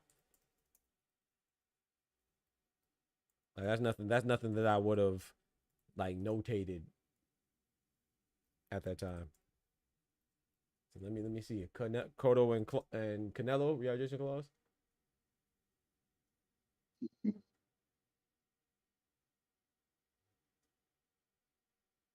Some people saying, let me see if I can find an official document. Somebody saying that there was rehydration clause. Let's see. Canelo versus Kovalev had a rehydration clause. I don't know why this is coming up. I clearly put Miguel Cotto versus Canelo, but Canelo versus Kovalev came up. They said there was a rehydration clause for Kovalev. On behalf of Canelo. Oh yeah. I'm not finding anything for Cotto and Canelo. I don't think so. Yeah, probably not. I don't think anybody ever put a hydration clause on him. On Canelo, right? That's what I was thinking too. I don't see anything, but I'll look a little bit more. I don't see anything right now. No, he utilized it, but I don't think anybody had the standing at the time to put that. Put one on him, right? Or actually wanted to. Yeah, so I would say no. I don't see anything, but I don't know for sure. Canelo had a 10-pound rehydration clause on Danny Jacobs. I didn't know that. Yep. So, dang, what y'all saying, man? Y'all saying I like fighters that put rehydration clauses on? I mean, it low-key is a cook right there because... That's crazy, bro. True. You favor these 2 guys and they utilize it. One a little bit more than the other. Oh, man. Hey, man, that's crazy. Ty and Ryan calling me out, chat. They say, oh, you like fighters that like rehydration clauses? Nigga, you's a bitch. Yeah, I ain't opposed to it. I might frown at it, but at the end of the day, that B-side still chose to sign that shit. You feel me? That's what I Props always to go to. Badu Jack. That's Badu crazy. said, "Fuck out of here with that." You feel me? But at least though, chat. At least I don't. You know me. I never knock people for having rehydration clauses. You cannot say that I ever knocked anybody. I've never knocked anybody for having rehydration clause. That's nothing that I ever say. You cannot tell me one person. So I'm consistent, bro. Canelo doing low key rehydration clause is good for. I agree, Ty. I agree, Tay. I mean, that's like, do we knock people in the IBF? If you fight the IBF, you have an automatic. That's what I tell people. If you don't want rehydration clause, if you want rehydration clause or you don't want rehydration clauses, stay away from IBF. Nah. Well, if you want rehydration clauses, fight in IBF. If you don't want it, don't fight genuinely IBF. a difference where this is the rules of this sanctioning body or this state Yeah. versus, yo, I just wanted in because I want. Yeah. I mean, hey, man, that's what it is, man. Don't fight. Nah, you like what you like. It's crazy. I never noticed that though. I'm not gonna lie. I never noticed that. I never made that correlation that, you know, both the two fighters I like the most, both utilize rehydration clause. I never thought about it like that. That's funny, man. Y'all ain't shit. Pugilism, that's a fact, but that's what happens when fighters go running off at their mouth saying they can do this or that. Yep. It's my pull they guard. Just like Jamal tried to do to Benavidez. But Yeah. you see he deferred. Yep. He said Cotto Floyd was straight up 154, and Pac-Man Cotto was catch 144. Yeah, Cotto and Floyd was Cotto and Floyd. My bad. I'm thinking Canelo and Floyd. Sorry, yeah, Cotto and Floyd, but Canelo and Floyd was 152, right? He said, "Can you imagine Canelo's fights jetted back with he has a 5-pound rehydration clause? You gotta protect the fighters, Tay. Like I said, he said right first, exactly, Doc. I got no problem with IBF because it's all within the rules, bro. That's the thing, though. I mean, a clause is in the rules. You signed it. At pugilism, Pac-Man did that to everybody. He did Cotto at 144. Yeah, and I don't He blame did. Pac, yeah. He made Oscar old ass. come Oscar down was to crazy. 47, and he ain't fight at that weight in over 10 years. Yep. Shout out to Floyd. I mean, Pacquiao. I never knocked him for it. Now, He but I made will say that Margarito, who's Oscar the didn't look champion, the same. come down to what 148 yeah. But I and will, stuck a hydration clause on. hey, it is what it is, man. Ryan, I'm glad you're starting to see the bias, my boy Pete. That's how my bias. What did I say? That bias. I never knocked anybody for having a rehydration clause. That's cap. Never. You Only thing never I heard say me is say you that. like the A-side boys. That is. Thank you. Maybe that's it. Maybe I like the people in charge. Maybe. I mean, dictating the terms. B-side, if you don't like it, go the fucking the other way. Go the other way, bro. If anything, I talk trash about the people that had their fights canceled because they fainting and being hospitalized, like Jennebeck and people like that. I mean, mom did. You know what I'm saying? Or didn't Virgil have a situation too at 147 where he got hospitalized trying to lose weight? Them golden boys. Come on, man. You never hear me talk about that. In fact, I don't even talk about the other side. Like I will say somebody is a weight bully, but I always say that they blow up after they make weight. That's That's the a degree. consequence. Zordo too. Right. Yeah. So I don't. Only thing that happened with that is they had a 30-minute intermission. He went and did some stuff and came back and made weight. Yes, sir. He said, "I'm just a boxing fan. If you make weight, it's on, in my opinion." I mean, but if you agree to the negotiations, it's on. It's not. That's the thing. Okay, so I'm gonna be full disclosure here. I don't like this though. I don't like when people act like the rehydration clauses are like a surprise or something. Like, bro, they know about it and they sign it and they, you know what I'm saying? So if you can't make the weight, whether it's a rehydration implemented or not, bro, move up, bro. No one's forcing these fighters to fight at a weight class. You're doing it because it's so funny. We say that it's pussy to have a rehydration clause. Is it not more pussy to try to have a bigger advantage, like a size advantage on your opponent? Which one's more pussy? I don't know. I mean, they both. One is trying to take advantage of a situation. The other one is not trying to be taken advantage of in a situation. What's the difference? It's just two opposite sides. So once you agree to the negotiation, the terms, and it is what it is. If that includes a rehydration clause, if it doesn't include one, if it includes certain brand of gloves or doesn't include one, certain size ring, it doesn't include one, that is what it is. I just never understood that position. To me, and I'm gonna be honest too, and I'm not saying this to anybody in particular, not talking to you, Ryan, or anybody in particular, like I said, individually, but to me, when people have a issue with certain circumstances, I think that they have an issue with the fighter more so than the clause itself.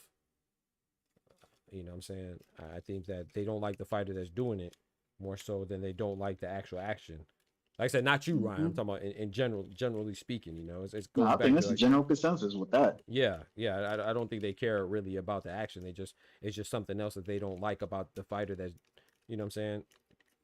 Something else that I they don't think like in a about lot the of fighter they don't like. cases, I think the only time they've really seen or have knowledge of it is when it is a fighter that they dislike. But when they find out it's somebody that they may favor or genuinely like, Yep. it's like they're just all like either in awe or surprised that this person did it too. Yep. Just like I was surprised the opposite way. I could have sworn, Floyd, if you would have asked me, bro, I'm glad you showed me that. Fact check. No, that's not his thing. I'd have definitely thought Floyd put it on Canelo. Yeah, Remember, you're right. he the king of I'm gonna make you stand on what you say and Yep. show up as you are. Yeah, yep. He may hit you with a catchweight, but he ain't even know rehydration. That's fire. Hello, boxing fans, DBT in chat. What's good, MAW? Smash the like button. Yes, sir. Please tell them again. Smash that like button, please. Appreciate it. MAW in the building. He said, bring back same day weight. That's what I want too. I've always been. Don't bring it back. Tay said, don't bring that back. I said, Tay, my fault. I just read Tay's message. Ty said, don't bring that back. Same day weigh-ins will kill all the bullshit away. But I like same day weigh-ins too. I'm an advocate for that. People Why not, say Ty? that until they really see it. Yeah, that's It's true. a reason why in no combat sport do you have like genuine same day weight. Why not? People Talk say, to me. oh, people fight in their right division. Even if you are in your right division, that's still a danger you put on yourself. Yep. So I The know. day before, I have an at idea, least but have can enough you adequate explain time why to is it put water on your brain. why it's a danger? Can you explain Hmm? why it's a Can you explain why it's a danger? Oh, my bad. No, you good. With the way that they set it across the board worldwide, you have the adequate or efficient time to actually rehydrate yourself and get water onto your brain. Yep. People don't realize the strain of being drained is, but which the flip side will be that, oh well, you have more people fighting that they're closer to the walk around weight, but you probably won't be as in shape and stuff. It's pros and cons, and then also too, if you don't make weight, then you have even less time to try to find somebody like a, you know, try to, what's the word I'm looking for? Try to find I don't want to say replace it, but you have less time to pivot and try to maybe save a card or something like that. I don't know. There's pros and cons to everything, but yeah, I'm with them on the same You day have weigh-ins. weird situations where you have guys where the best of it, the most optimum division they are in, they're like 2 pounds away from, and you tell them they gotta do same day. But some Yeah. people, the way they body work, they might not be able to, walk like to pull that off. Yeah, the safety thing, basically safety concern. Yep. And your natural walk around weight usually is the division you are in once you get into your 30s or your fully realized grown man body. Yep. So yeah, I like same day weigh-ins too, but then when you think about the safety concerns like Ty just said, and just the potential canceling of an event if you don't make the weight, it has less time to pivot. That's the word I was looking for. You have less time to pivot. I don't know why I couldn't think of pivot. You have less time to pivot as an event planner and stuff like that. But so there's a lot of things that go into it. But yeah, I'm definitely I would prefer same day weigh-ins too. But what Ty says definitely makes sense. You want to prioritize the safety of the fighters, which is why you want to denounce PEDs and other stuff that further puts these fighters' health in jeopardy.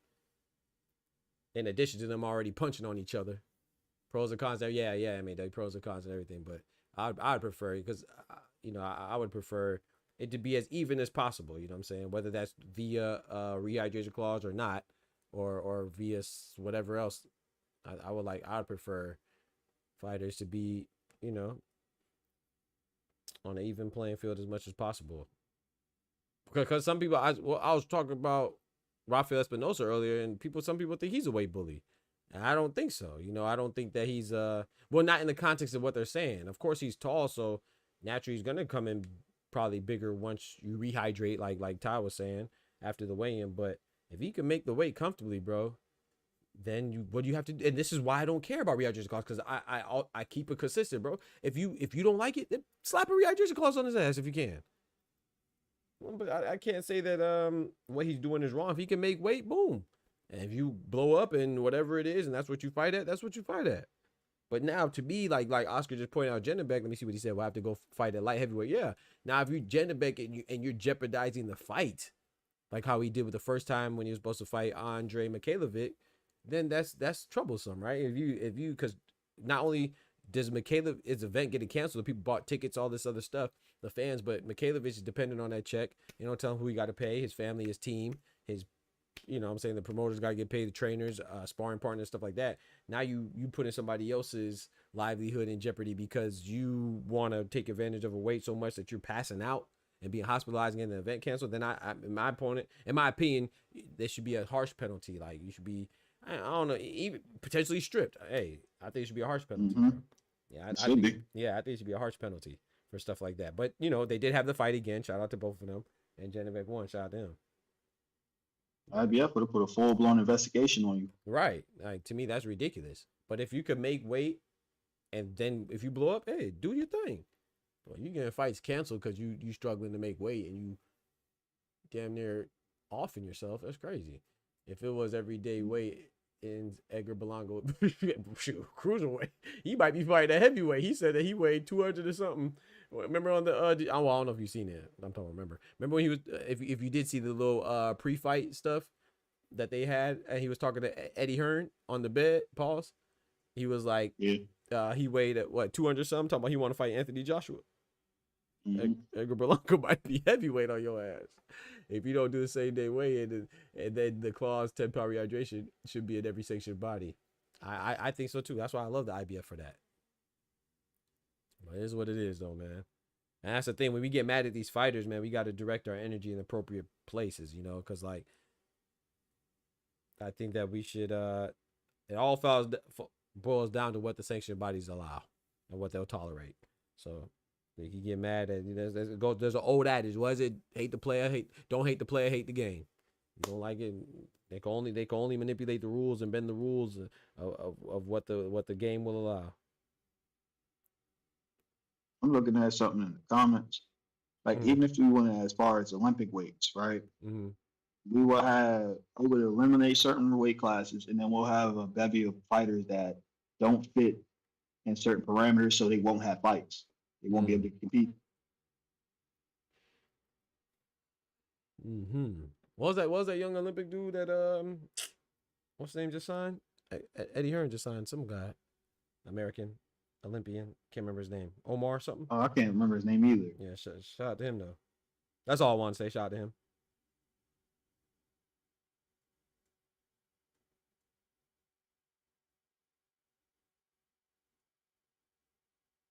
Oh, damn, they hired him. He sucks. Wait, who sucks? Who you talking about? I don't want to talk about it. Oh, somebody hired somebody to their staff. Oh no, you good. I thought you were talking about someone on chat. Let's just say he's a Malik Scott. Oh Lord. It may or may not be Scott. Oh Lord. He just better be there for like film purposes, because I generally don't like how his style of training, as far as how he try to teach you moving in the ring, or God forbid they actually put him in the corner. They have a way showcase the ceremony after the real weigh-in. That's true. Y'all don't remember your only Olympic medalist? I think his name is Omari Jones. Thank you, bro. Yeah, thank you, bro. I apologize. Yeah, I said Omar. I was close, bro. Thank you, bro. Yeah. Shame on me. You right about that. Shame on me.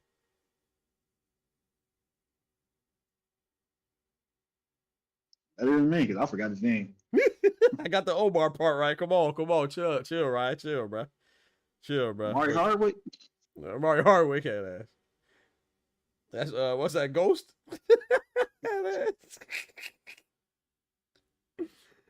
Oh man.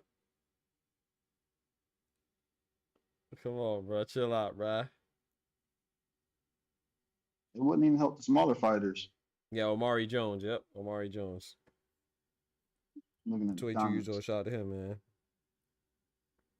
I saw he Only was thing that- he was actually at the watch party with Eddie Hearn during the Oh yeah. yeah, watching The only thing it would do to the smaller weights, Tay, is kind of expose where they actually belong. Mm-hmm. Then it goes back to the argument. Are you okay with guys just fighting at a division where they can make the weight, or do you honestly want them at where the natural walk around is at? Because a lot of those smaller guys, you'll sit there and be like, yo, I didn't know he really belonged at 130 or 35, Yeah, but he's at 115, 115. 118. Nah, it was 118, bro. We need some 115 and 118. We need some unifications, but 118. Oh, look at Bam, totally different. Yeah, facts. Bam might be at 130 on your ass. Do you want him fighting guys at 130? Nah, I don't. But if he did, hey, do your thing, pimpin'. You think he can handle 130? Not this early. Yeah, I don't think so either. I want him to generally gradually grow into that. Me too. Yeah, exactly. Was anyone else impressed like me of young Indian Olympian? Yeah, Dev. Yeah, debut. Yeah, he looked good, man. Dude could blow up if all the stars line up for him. Yeah, we'll see. Yeah, we'll see, man. Shout out to him. Yep, that was on the undercard of we just watched it this weekend. Yeah, shout out to him. Yeah, Dev. I was impressed. Yes, sir. Got to keep them. Hey, Eddie Hearn got quite a few Olympians, right? You got the Terramona dude. I believe Australian or New Zealand. I think he's Australian, if I'm not mistaken. Is he from Australia or New Zealand? One of them. I think Australia. Terramona. And then you just got the American Omari Jones, and then you got the Indian Olympian Nishant Dev. Yeah, Eddie Hearn definitely he definitely working. I'm still impressed grown man can't get down to one. I'm still impressed grown man can get down to 112, 126. What Smoochie be saying? Smoochie said if you grow and you weigh, or you said if you a man and you weigh less than 154, you childish or some of the shit she said, bro. She had me crying, dog. Smoochie be talking, boy. That's what she said. Cutting weight really works for certain guys because I would be pissed if I was 5'3", right, and my natural walk around weight was like, let's say 140. You feel me? But I can generally cut 20, 25, even 30 pounds at the max. Right. Smoochie just disrespectful. That joke funny though.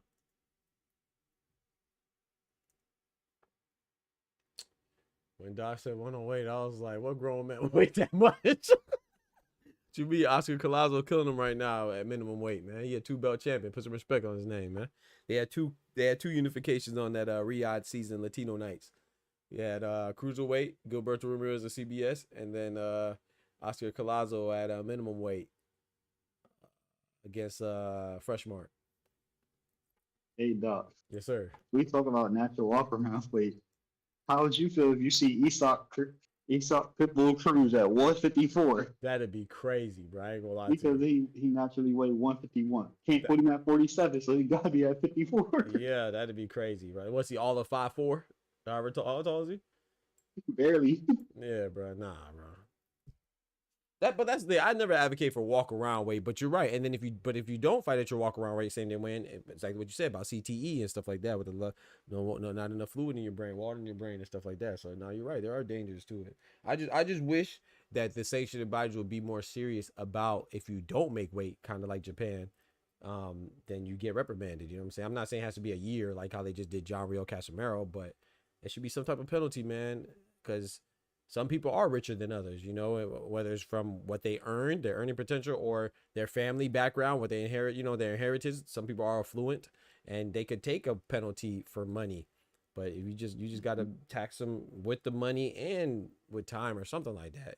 Because I think like, you don't want fighters to get hurt, man. You try to minimize that, bro. It's already a dangerous sport, man. And you do have your pride, and people are peer pressure is real. You know what I'm saying? Nobody want to be called a pussy if you decline a fight because it's 2 pounds or 3 pounds, or some people say 7 pounds. Like, look at what Oscar was telling us the other day. You know, some of the content creators that he watches, Mexican content creators specifically, were like, oh, Esau Pitbull Cruz is soft because he declined the Ryan fight because it'll be at 147. Bitch, he just fought at 135. What is it? It's 144. Yeah, 144. Still, 144. That's still too much. The man, the Esau Pitbull Cruz is barely. No one really looks at him as a real 140 pounder. You want to go up even higher? Come on, bro.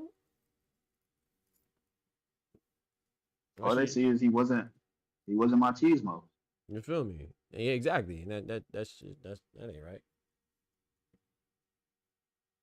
In my opinion, let me say that. Let me say my opinion. Some people do think it's a gladiator sport. So people want, you know, they'd be in the. I mean, people were in the stands, right, when the Romans were fighting freaking. They throw their conquered folks and people under servitude. They ain't got no choice. They throw them in the arena with a freaking stick and a shield against a lion, a polar bear, and a tiger. People will watch that shit. So some people, you know, times have changed, but they'll still watch that shit. So I think everybody should adopt the guidelines of the JVC. I think so too. On top of that 1 year suspension, right? They're strongly recommending you go up to the next weight class. And the only way you can return from the weight class you missed, you are on a trial-based period where you have to show them you made weight. Yep, I agree. I think that's. Or you can even get a fight. Yeah, I'm with that, man. I'm with that. Fighting lions, tigers, and bears. You feel me? With a stick and a shield. Out there looking like Zelda. or Link. Fighting, gosh dang, giants. Hell, we got going on, man. This Jockey Way is Fat Man Scoop. Biz Marquee. I'm telling you, yeah, recipes, Fat Man Scoop and Bismarck. Yeah, jeez. Fat Man Scoop, Brooklyn Clan, Timberland, whatever I say, y'all got to do. He passed away like during a concert too, didn't he? I think it was in Connecticut. I think. Damn, really? Yeah, I think he. Yeah, I think so. If I'm not mistaken, he had a heart attack on stage. I think it was. That's kind of tragic. It's crazy. Went out doing something you love. Yeah. That's true. That's a good way to look at it. Yep. Very. Yeah.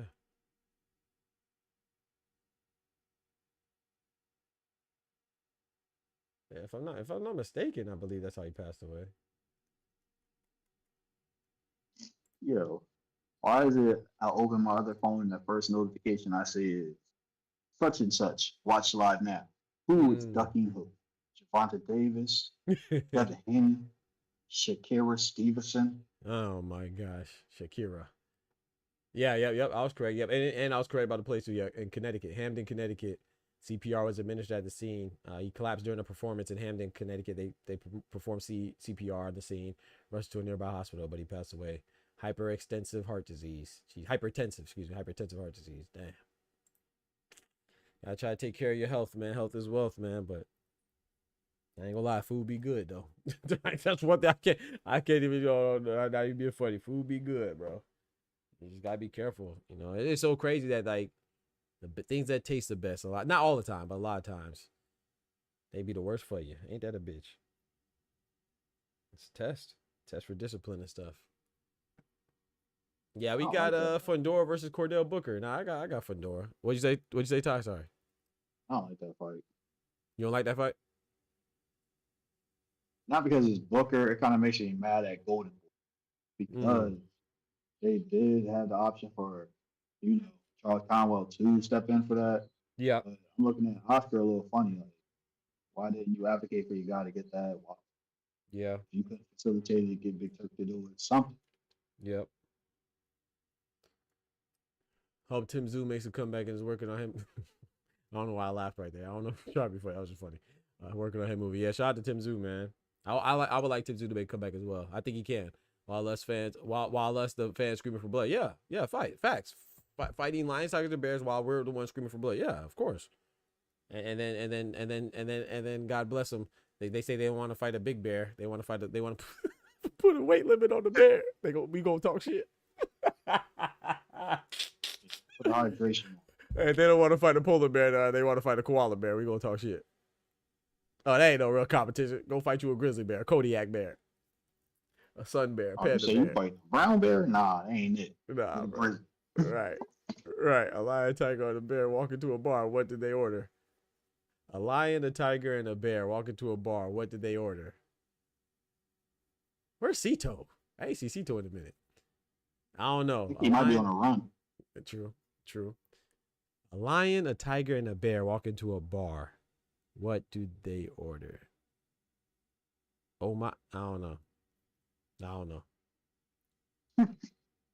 I was just like, Shout out to Cito if you listening. yeah, shout out to Cito because it made me think of Cito with the jokes. I don't want to fight a wild tiger. Give me the circus. Yeah, give me the circus tiger. He's soft. They put them claws in there. They ordered gladiator race. Okay, get out.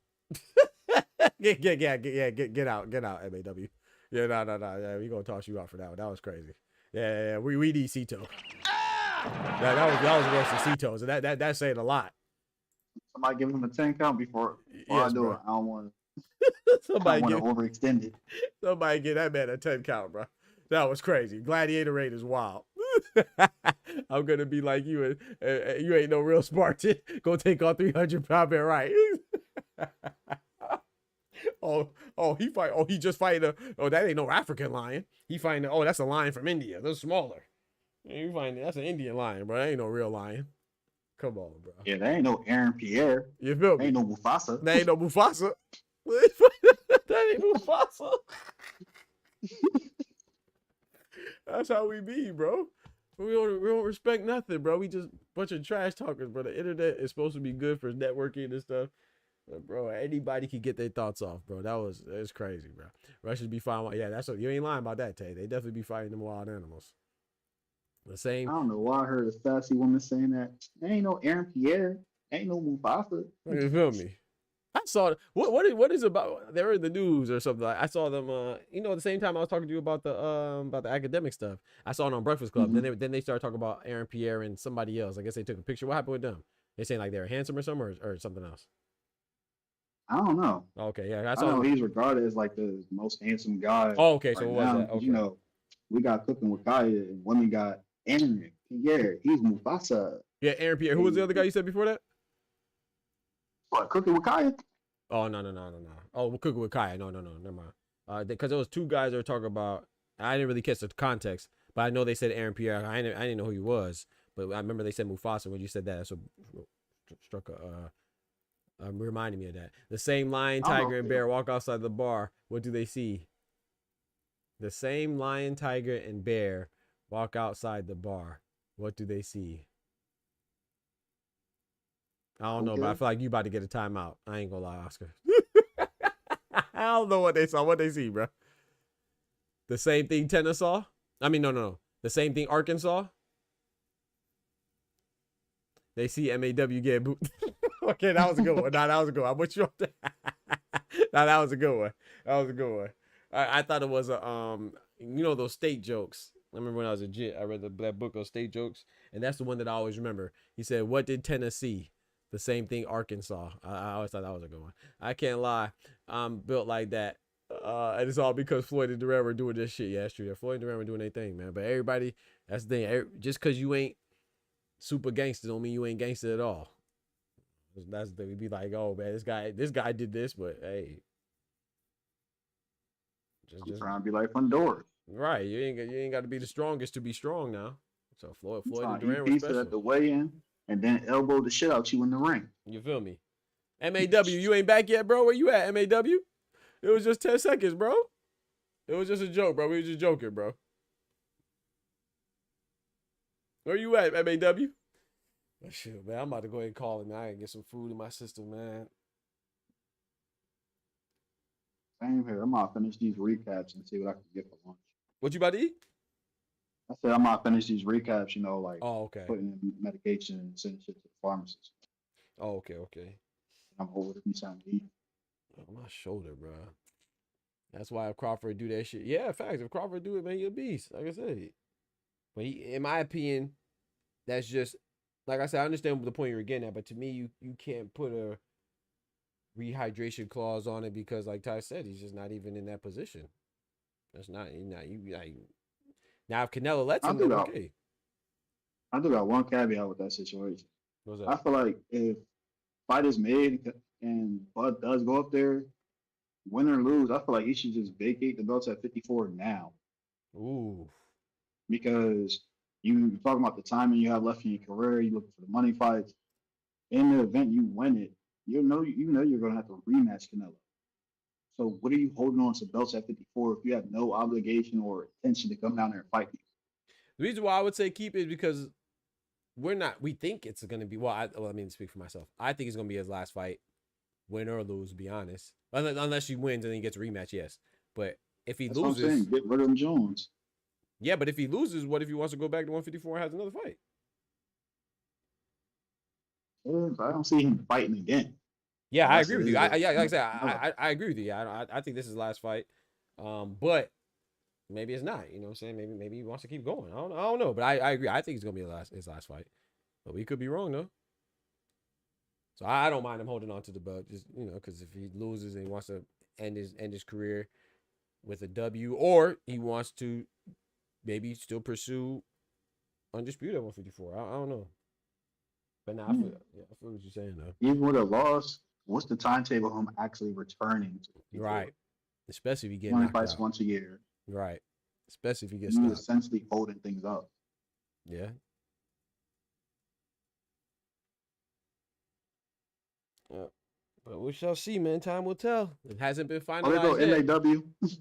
Shout out to MAW, bro. I just want to make sure that you knew we was joking, bro. But yeah, I think that only time will tell. But it still hasn't been finalized. But despite how strong the rumors are, it's still just rumors right now. But I think it's happening in September. I believe it. But we'll see. How would you feel if September rolls around and Canelo gives you Diego Pacheco?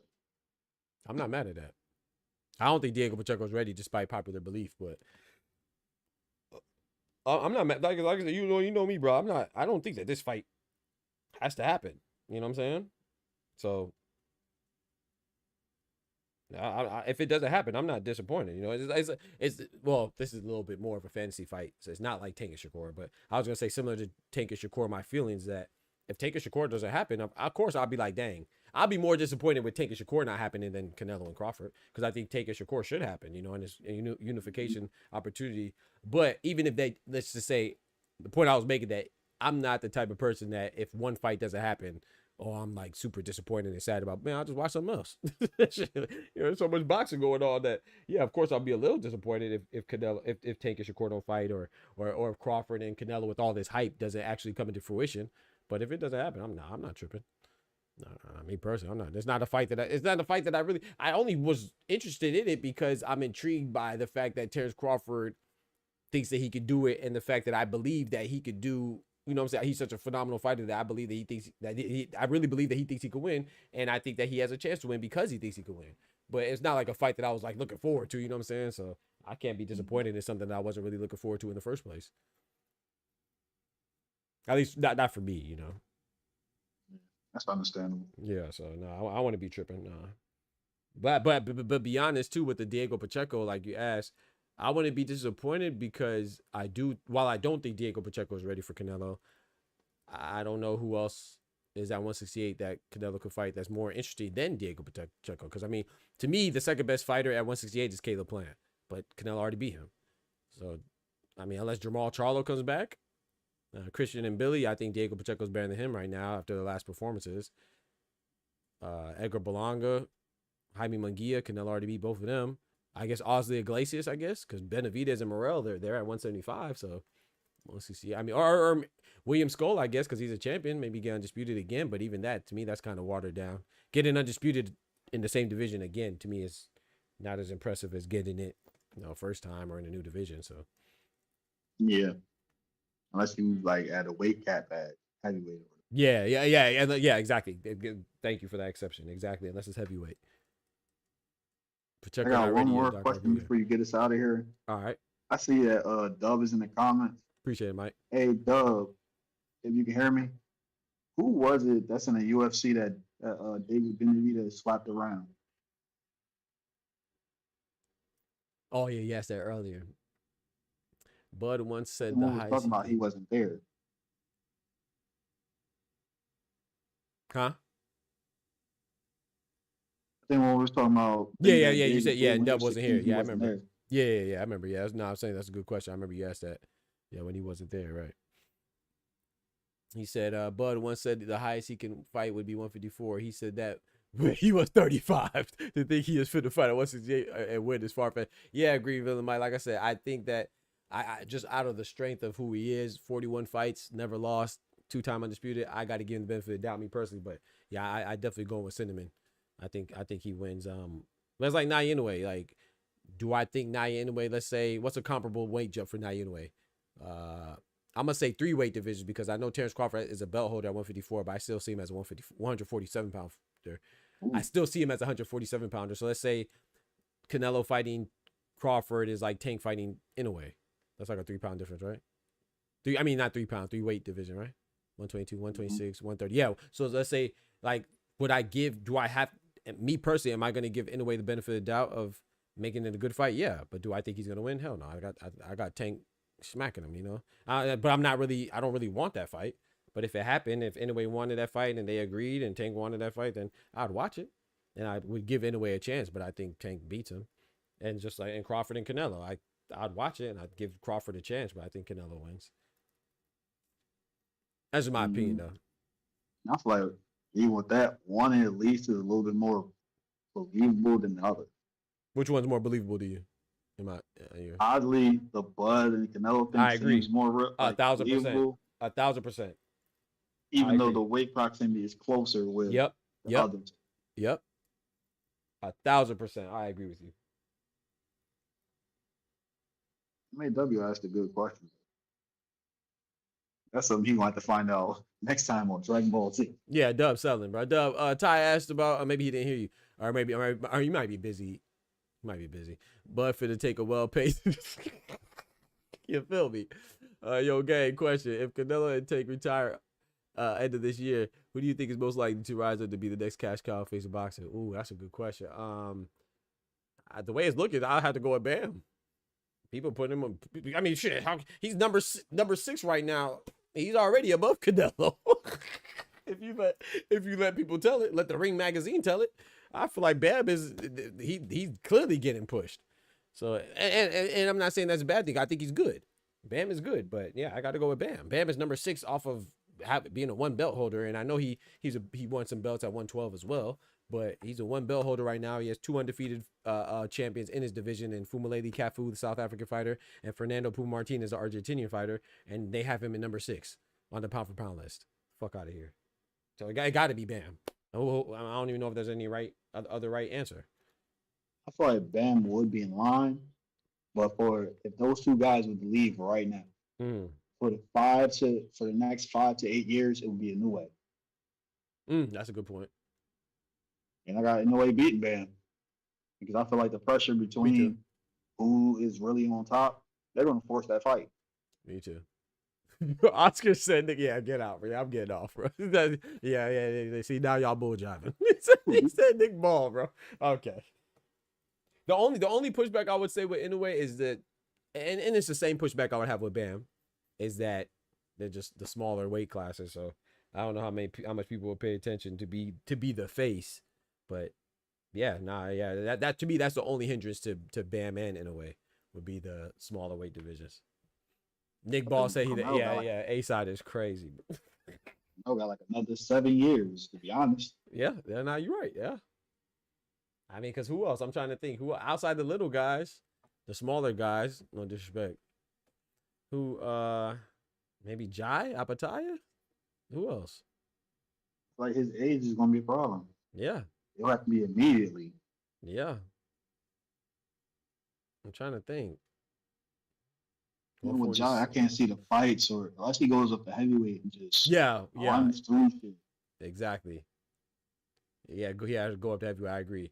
He said new faces coming out of. I was thinking 154, but who? Like, I don't know. Xander, maybe. Xander got a pretty decent backing right now. I'm mostly coming from the perspective of backing, not just skill and performance. I'm mostly coming out for push. So you definitely need a combination of the 2. Yeah, you need a combination of 2 facts. So it's like, do I think Xander's the best at 154? No, please don't, please don't think I'm saying that when I say Xander. Probably, I'm not saying that he's the best at 154. I'm just saying I like, think he has it, yeah, oh yeah, he a beast. I like him now. and he has the back end. Just like even if he Right. was lose a fight or two, once he got to 60 or maybe 68, Right. he got the following and the back end to supersede him.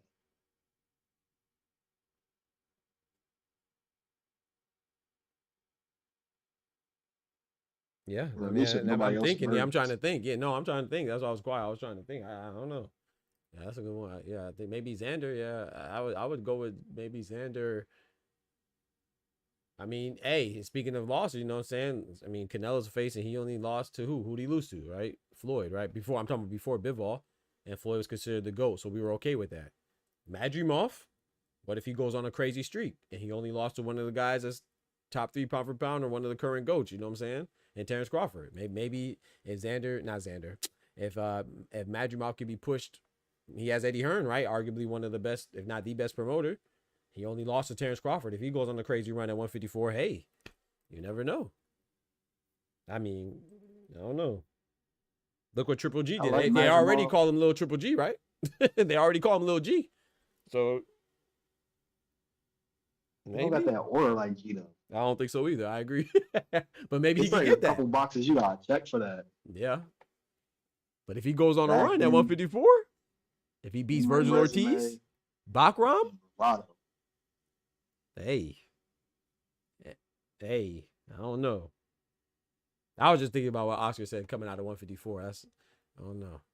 What if Virgil stopped Madrimov? Ooh, boy. If Virgil stops Madrimov, that Bud win, I will say that Bud win does not look.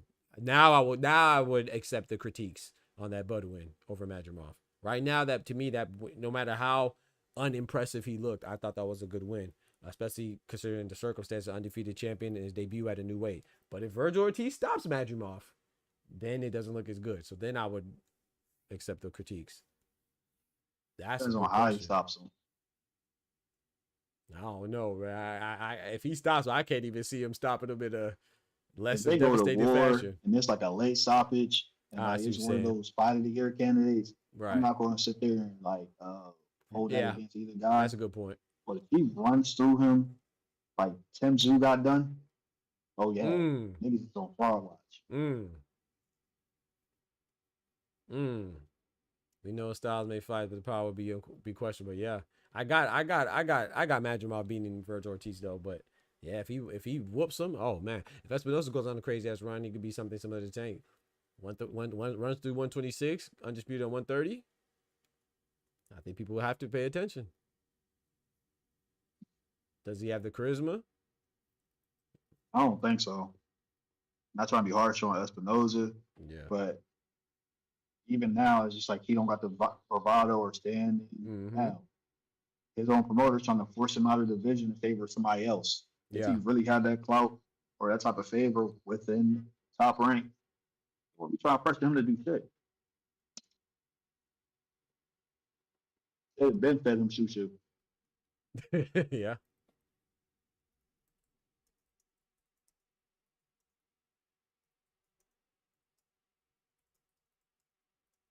Yep.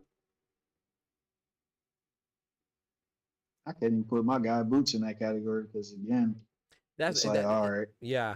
we need the names. Right. I thought about Boost. That's why I said 147. I was like, nah, I don't think so. But we could be wrong. I could be wrong. The first thing come off my mind, yo, you did that in the ass 47. Yeah, that's what people are gonna say. Yep. And when you put a timetable on it, when he gets to 54, let's say he clears out 47, are the guys that we know to be the guys still there? Yeah. Who's at 140? Rayo, Tio, Puelo, Hitchens? Nah. Bunch of guys. Yeah, nah. Not no faces. No pay-per-view capable guys. Right. Oh, I forgot. Keyshawn.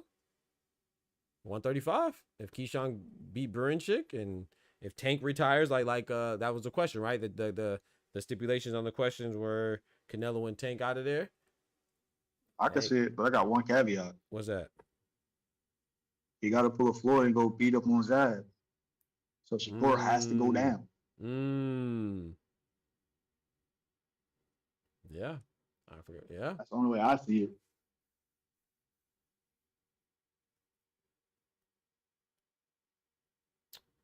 I can't see him moving on to be the face and not have Shakur there. 'Cause at some point, he's going to have to address that. Yeah. Heavyweight, which I don't think this guy has it, but I mean I think he has a potential maybe, but I think people are prematurely crowning him. But Moses Atama, maybe. I was thinking that. Yeah, you were thinking that, right? Yeah, man. Moses Atama, maybe. I don't know. He beat the fuck out of everybody, then smack up Jay Apataya, Oh boy, smack up Zordo, I'm telling you. smack up Daniel Dubois. Yep. Yeah. Throwing in a couple old heads here and there just Mm-hmm. for resume purposes. Man, why you playing, bro? I'm thinking about that Nick Ball too. Nick Ball, cause hey, bro, hey, he the A side, man. What if Nick Ball can't go on a run, bro? What if I'm wrong, bro? What if Nick Ball cleans out 126 and beats it Nick away? Ball on the run, Hey, low key would be the second coming of Ricky Hatton. hey, Hitman was that guy now, Hall of Famer now. Hey, Ricky Hatton. I rock with Hitman. I rock with Hitman, bro. That ain't too bad of a He gonna go career. to Campbell and be like, "Yo, this how you do it, son." Right. Look at Campbell Hat. Like you what you doing, bro? This is what you should have did. It's gonna be a race. That's his names, though. Yeah. Yep. It's gonna be a race no matter who accomplishes while being the names first. Yeah, while being the names. The top, yeah, Moses the top of MAW. I don't know, man. Like I said, I'm not a believer yet, but he looked good against who did he just beat? Dempsey McKean. Yeah, Dempsey McKean. After this generation of fires leave, it's gonna be a clean board, back to square zero. Yep. Out of the guys we named, outside of the easy answer, like you know what, Yeah. the guy that really has the best shot is Keyshawn. Yeah. I think he has. He got the numbers already. Yep. Everybody else had they headline, had they actually sold anything. Right. I like Raphael, but we don't know if he can sell a ticket. Yeah, I think the only person that headlined besides Keyshawn that we named was maybe, didn't Bam headline against Sonny or no? And Estrada too, right? I think so. I think so. Yeah, I I think. don't know for sure. Yeah, I think they headlined. I feel like I know Those for. I feel like I numbers know ain't he the headlined with numbers. Estrada. Sonny, I'm not certain. I think so though.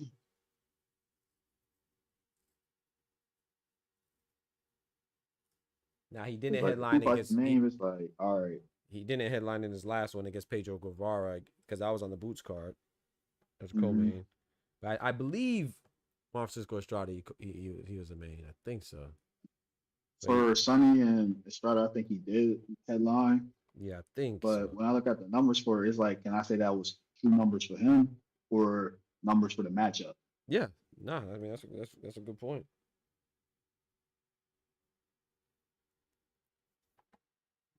Bam did Keyshawn headline went twice. home with a Appreciate fat it. boy. Ryan. Huh?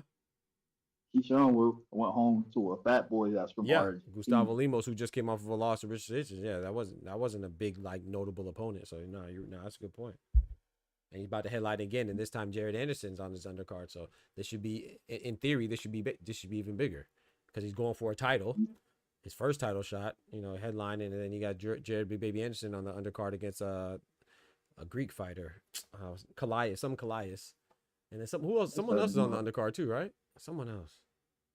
Is it Xander's Eyes? I think Xander's Eyes on the undercard too against Slava Spomer, a German fighter, if I'm not mistaken. I ain't trying to be a hater, but at the trajectory that Keyshawn's at, I feel like his days with Top Rank might be numbered. Where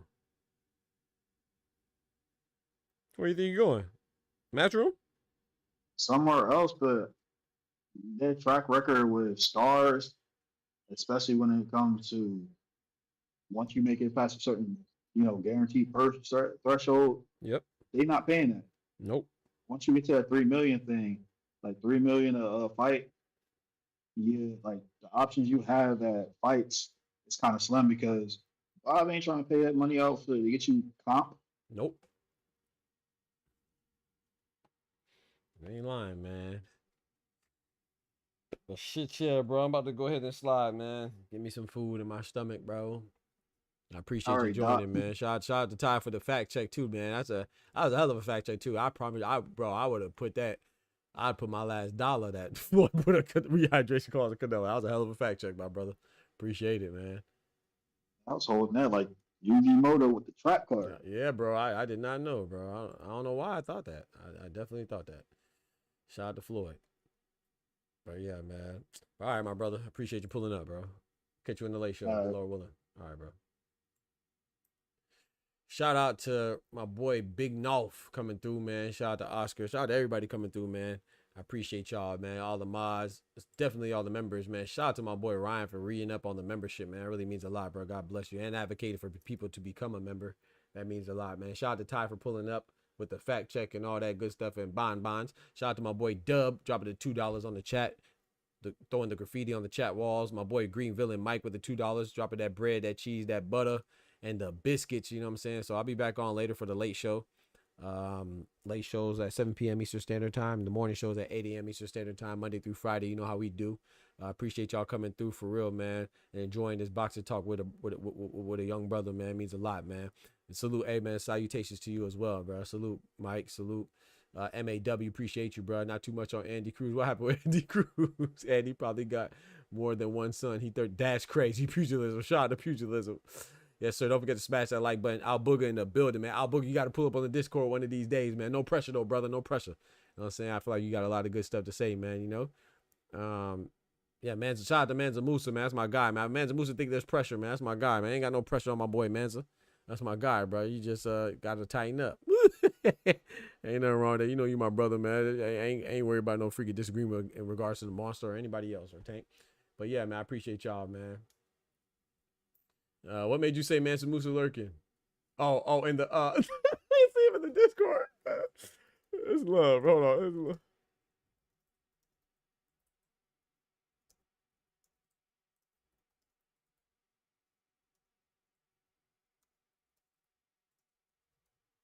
But yeah, man, I'll be catch y'all on the flip side, man. Y'all be easy. Take care of yourselves. Don't forget to smack that like button. But most importantly, man, remember to love each other, man. You know what I'm saying? And remember, with God, we can do anything. Without God, we're nothing. The doctor's out. Peace. Catch y'all on the flip side.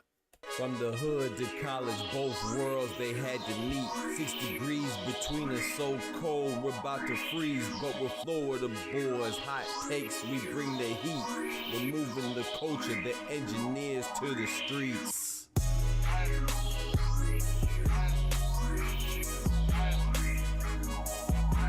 Chat, that was episode 300, baby. 300 of them things. In a little over a year, bro. We've been live. We had the channel for a year and about not even 2 months yet. 300 episodes, chat. We gets it in. Thank y'all, man. Thank God and thank y'all for the support. My boy Clone. Yes, sir.